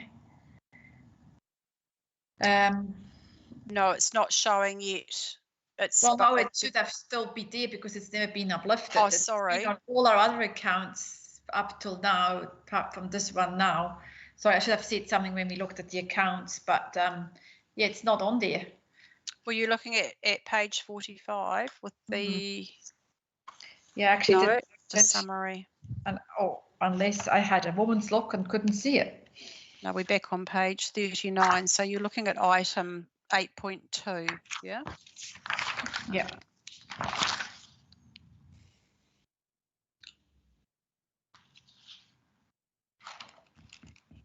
Even on page 41, that's where it usually would be on. Through the chair, I will follow that up with the accounts team because that will be on them. You're quite right. I can't see it there either, Manuela. No. Thank you. Thanks for that, Catherine. Thank you. Right. Anything else?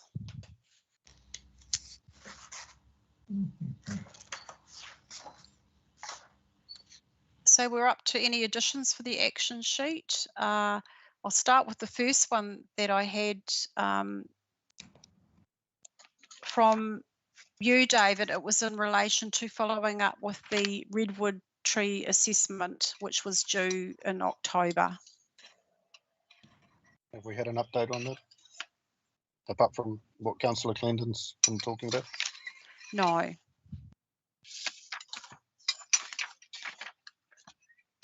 All right, I guess you will. We just diary it in order to make sure that if nothing happens on before the next meeting, that we can then follow up. Following. Yes. Yes. Yep. I mean, again, at heart, it is a health and safety risk. I think there's a significant and very real risk that we're going to be on the wrong end of a lawsuit if a tree comes crashing down on one of those buildings, which is entirely possible. So. Yes, particularly over the hospital wing area when we went for our site visit. So it's very real. We also had so have you got that, Casey? Noted. Thank you. Rachel, did you have a question? No. Thank you, Madam Chair. Just really quickly, following a conversation I had with Councillor Clendon the other day, and when I reflected back to last term when lane walkabouts through different bits of connectivity and things, I guess I was just planting the seed again with the board as to whether or not there might be opportunities to better those areas with the Redwoods in conjunction with the health and safety side of things. I don't know what that might look like, but from a connectivity, public space, high traffic area point of view, whether there's opportunity that could be realised by the community board over the next 12 months or so. Thanks, Rachel. And it's something that David Clendon and myself have been working on. So we'll wait till we get this new assessment and then we'll look at it again from there. Thanks for that. You also, Rachel, raised member recommendation area be included in the members' reports. Probably not something that needs to go into our action sheet, but perhaps something that Casey could take away when looking at the induction process and the members' reports sheet, that that there could be. Is that what you were referring to? You wanted to see like a heading for members' recommendations in the reports, in the members' reports? Yeah, I think maybe to give a good example would be the pump track presentation this morning. And I know it's been a frustration of the board that sometimes when people come in public forum, there's not really a lot the board can do with it. But with Bruce's report, for example, there could have been opportunity for Bruce to recommend to the board that they endorse the project, knowing that the project is looking for external funding. So letters of support and things would be of use.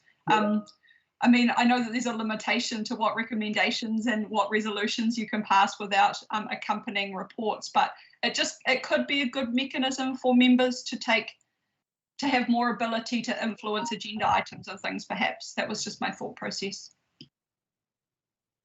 Thank you for that.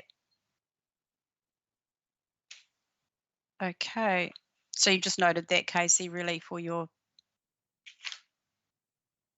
Yep, there'll just be a procedural, you know, as far as how those recommendations are worded, and we can work with members to make sure, and just a close relationship with us to make sure that those are all worded properly, but we can move forward with that.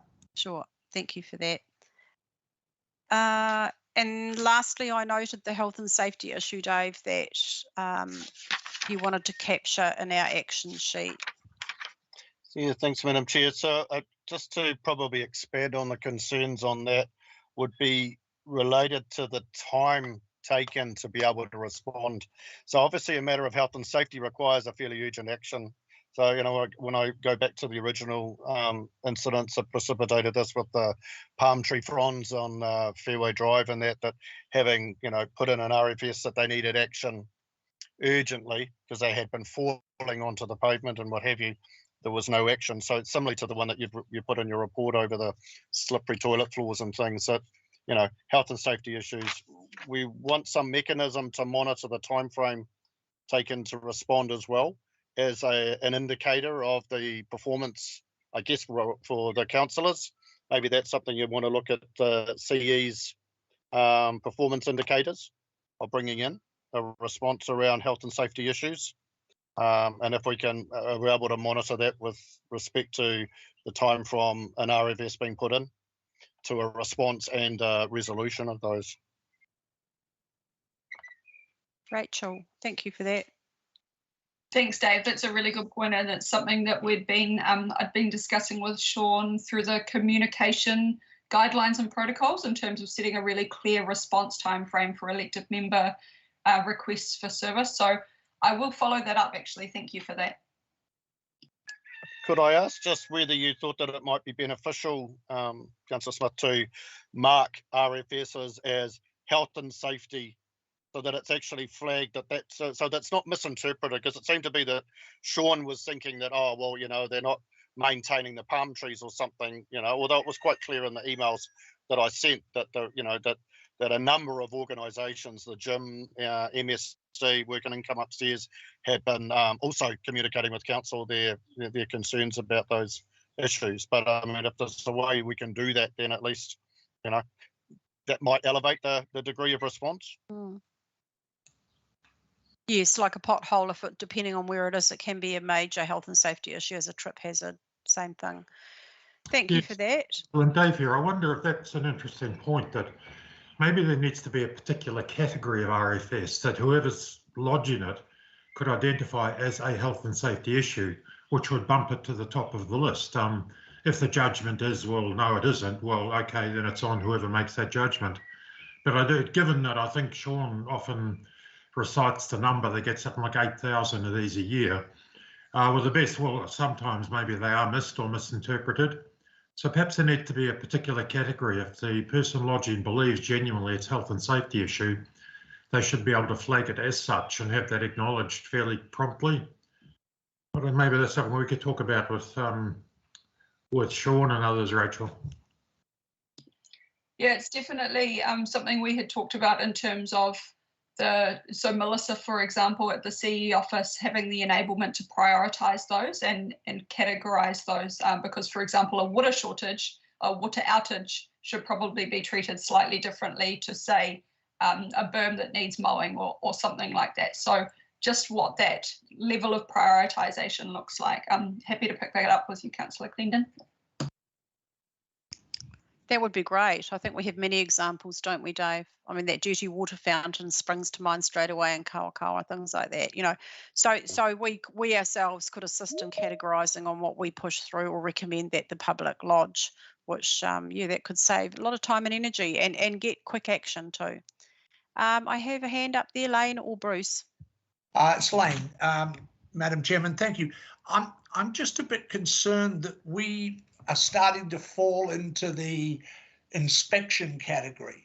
I mean, I'm all for reporting problems, and I don't do as many RFSs as I probably should, but I'm also mindful that it's not really our delegation to be inspecting roads or berms, or, I mean, I could raise the issue of the roundabout at by the rugby club. If you're coming in from one side, you can't actually see cars coming round the other side of the roundabout.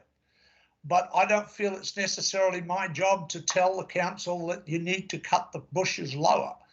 I'm sorry, I'm not trying to duck responsibility, but I don't want to see us become the port of last resort, if you will, for seeing that something's wrong.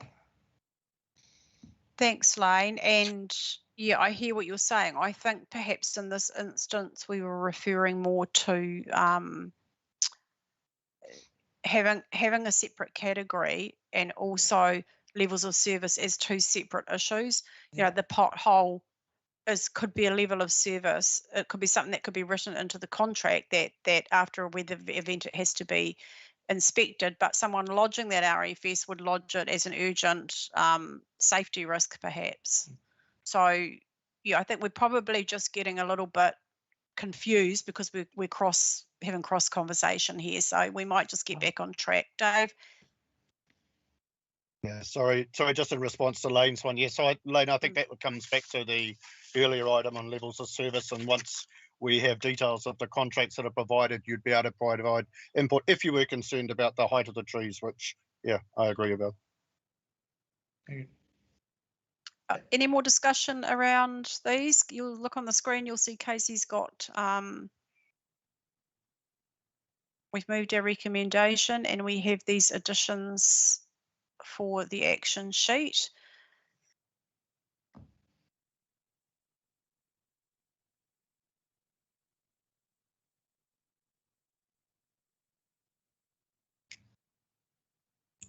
Just wanting to confirm the last bullet point wording is comfortable for the members. Request ongoing lack of compliance related to health and safety concerns throughout the district or ward? Would be rectified as a matter of urgency with timeframes of response time. Is that how you wanted it to be written? Yeah, I think there's two things in there because compliance is a little bit different to the response times that you're talking about. So, you know, part of that is the expediency to which matters are dealt with. So it's identifying, I think as Councillor Clendon said, is identifying the priority of it and the pathway through which that will go internally. I wouldn't have thought that would have been something too difficult to do, but whether that fits with the Audit, Risk and Finance Committee, I don't know. Certainly a risk.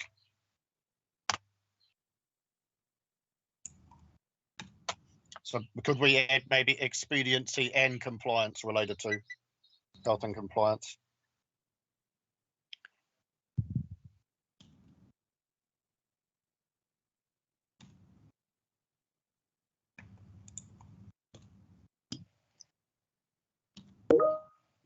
So we now have request ongoing lack of expediency and compliance related to health and safety concerns throughout the ward be rectified as a matter of urgency. Request time frames of response. Type of request time frames.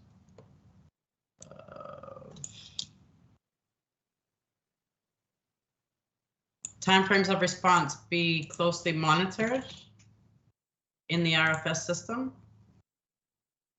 based on urgency or I'd like to see that it was built into the reports that are delivered to council on the customer service, so that it actually becomes part of that template that comes to councillors. So hence, if we were to mark it as a health and safety RFS, and if the website made that option available for the community when they're putting in an RFS, and they can identify if they consider it's a health and safety one, then we better track it more in those reports coming back to elected members.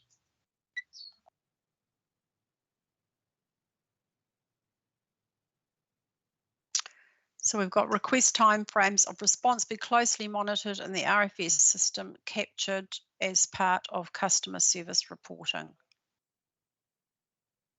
Yep, that's good. Okay. Thank you. Right, so if everybody's happy with those additions and alterations, we'll put that recommendation. I'm in support. Lane?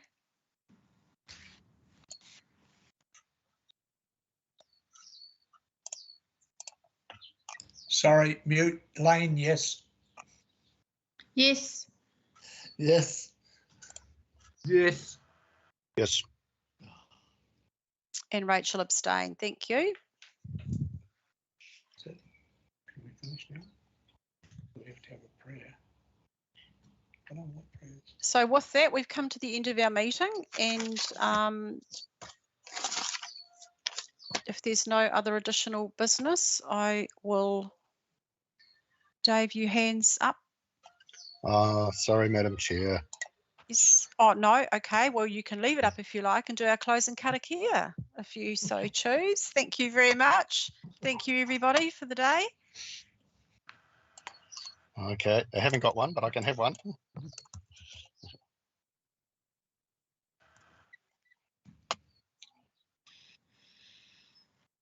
Let me see. Sorry, I'll just be with you in a minute. It's all right. Oh, I was waiting, but that's all right. Oops.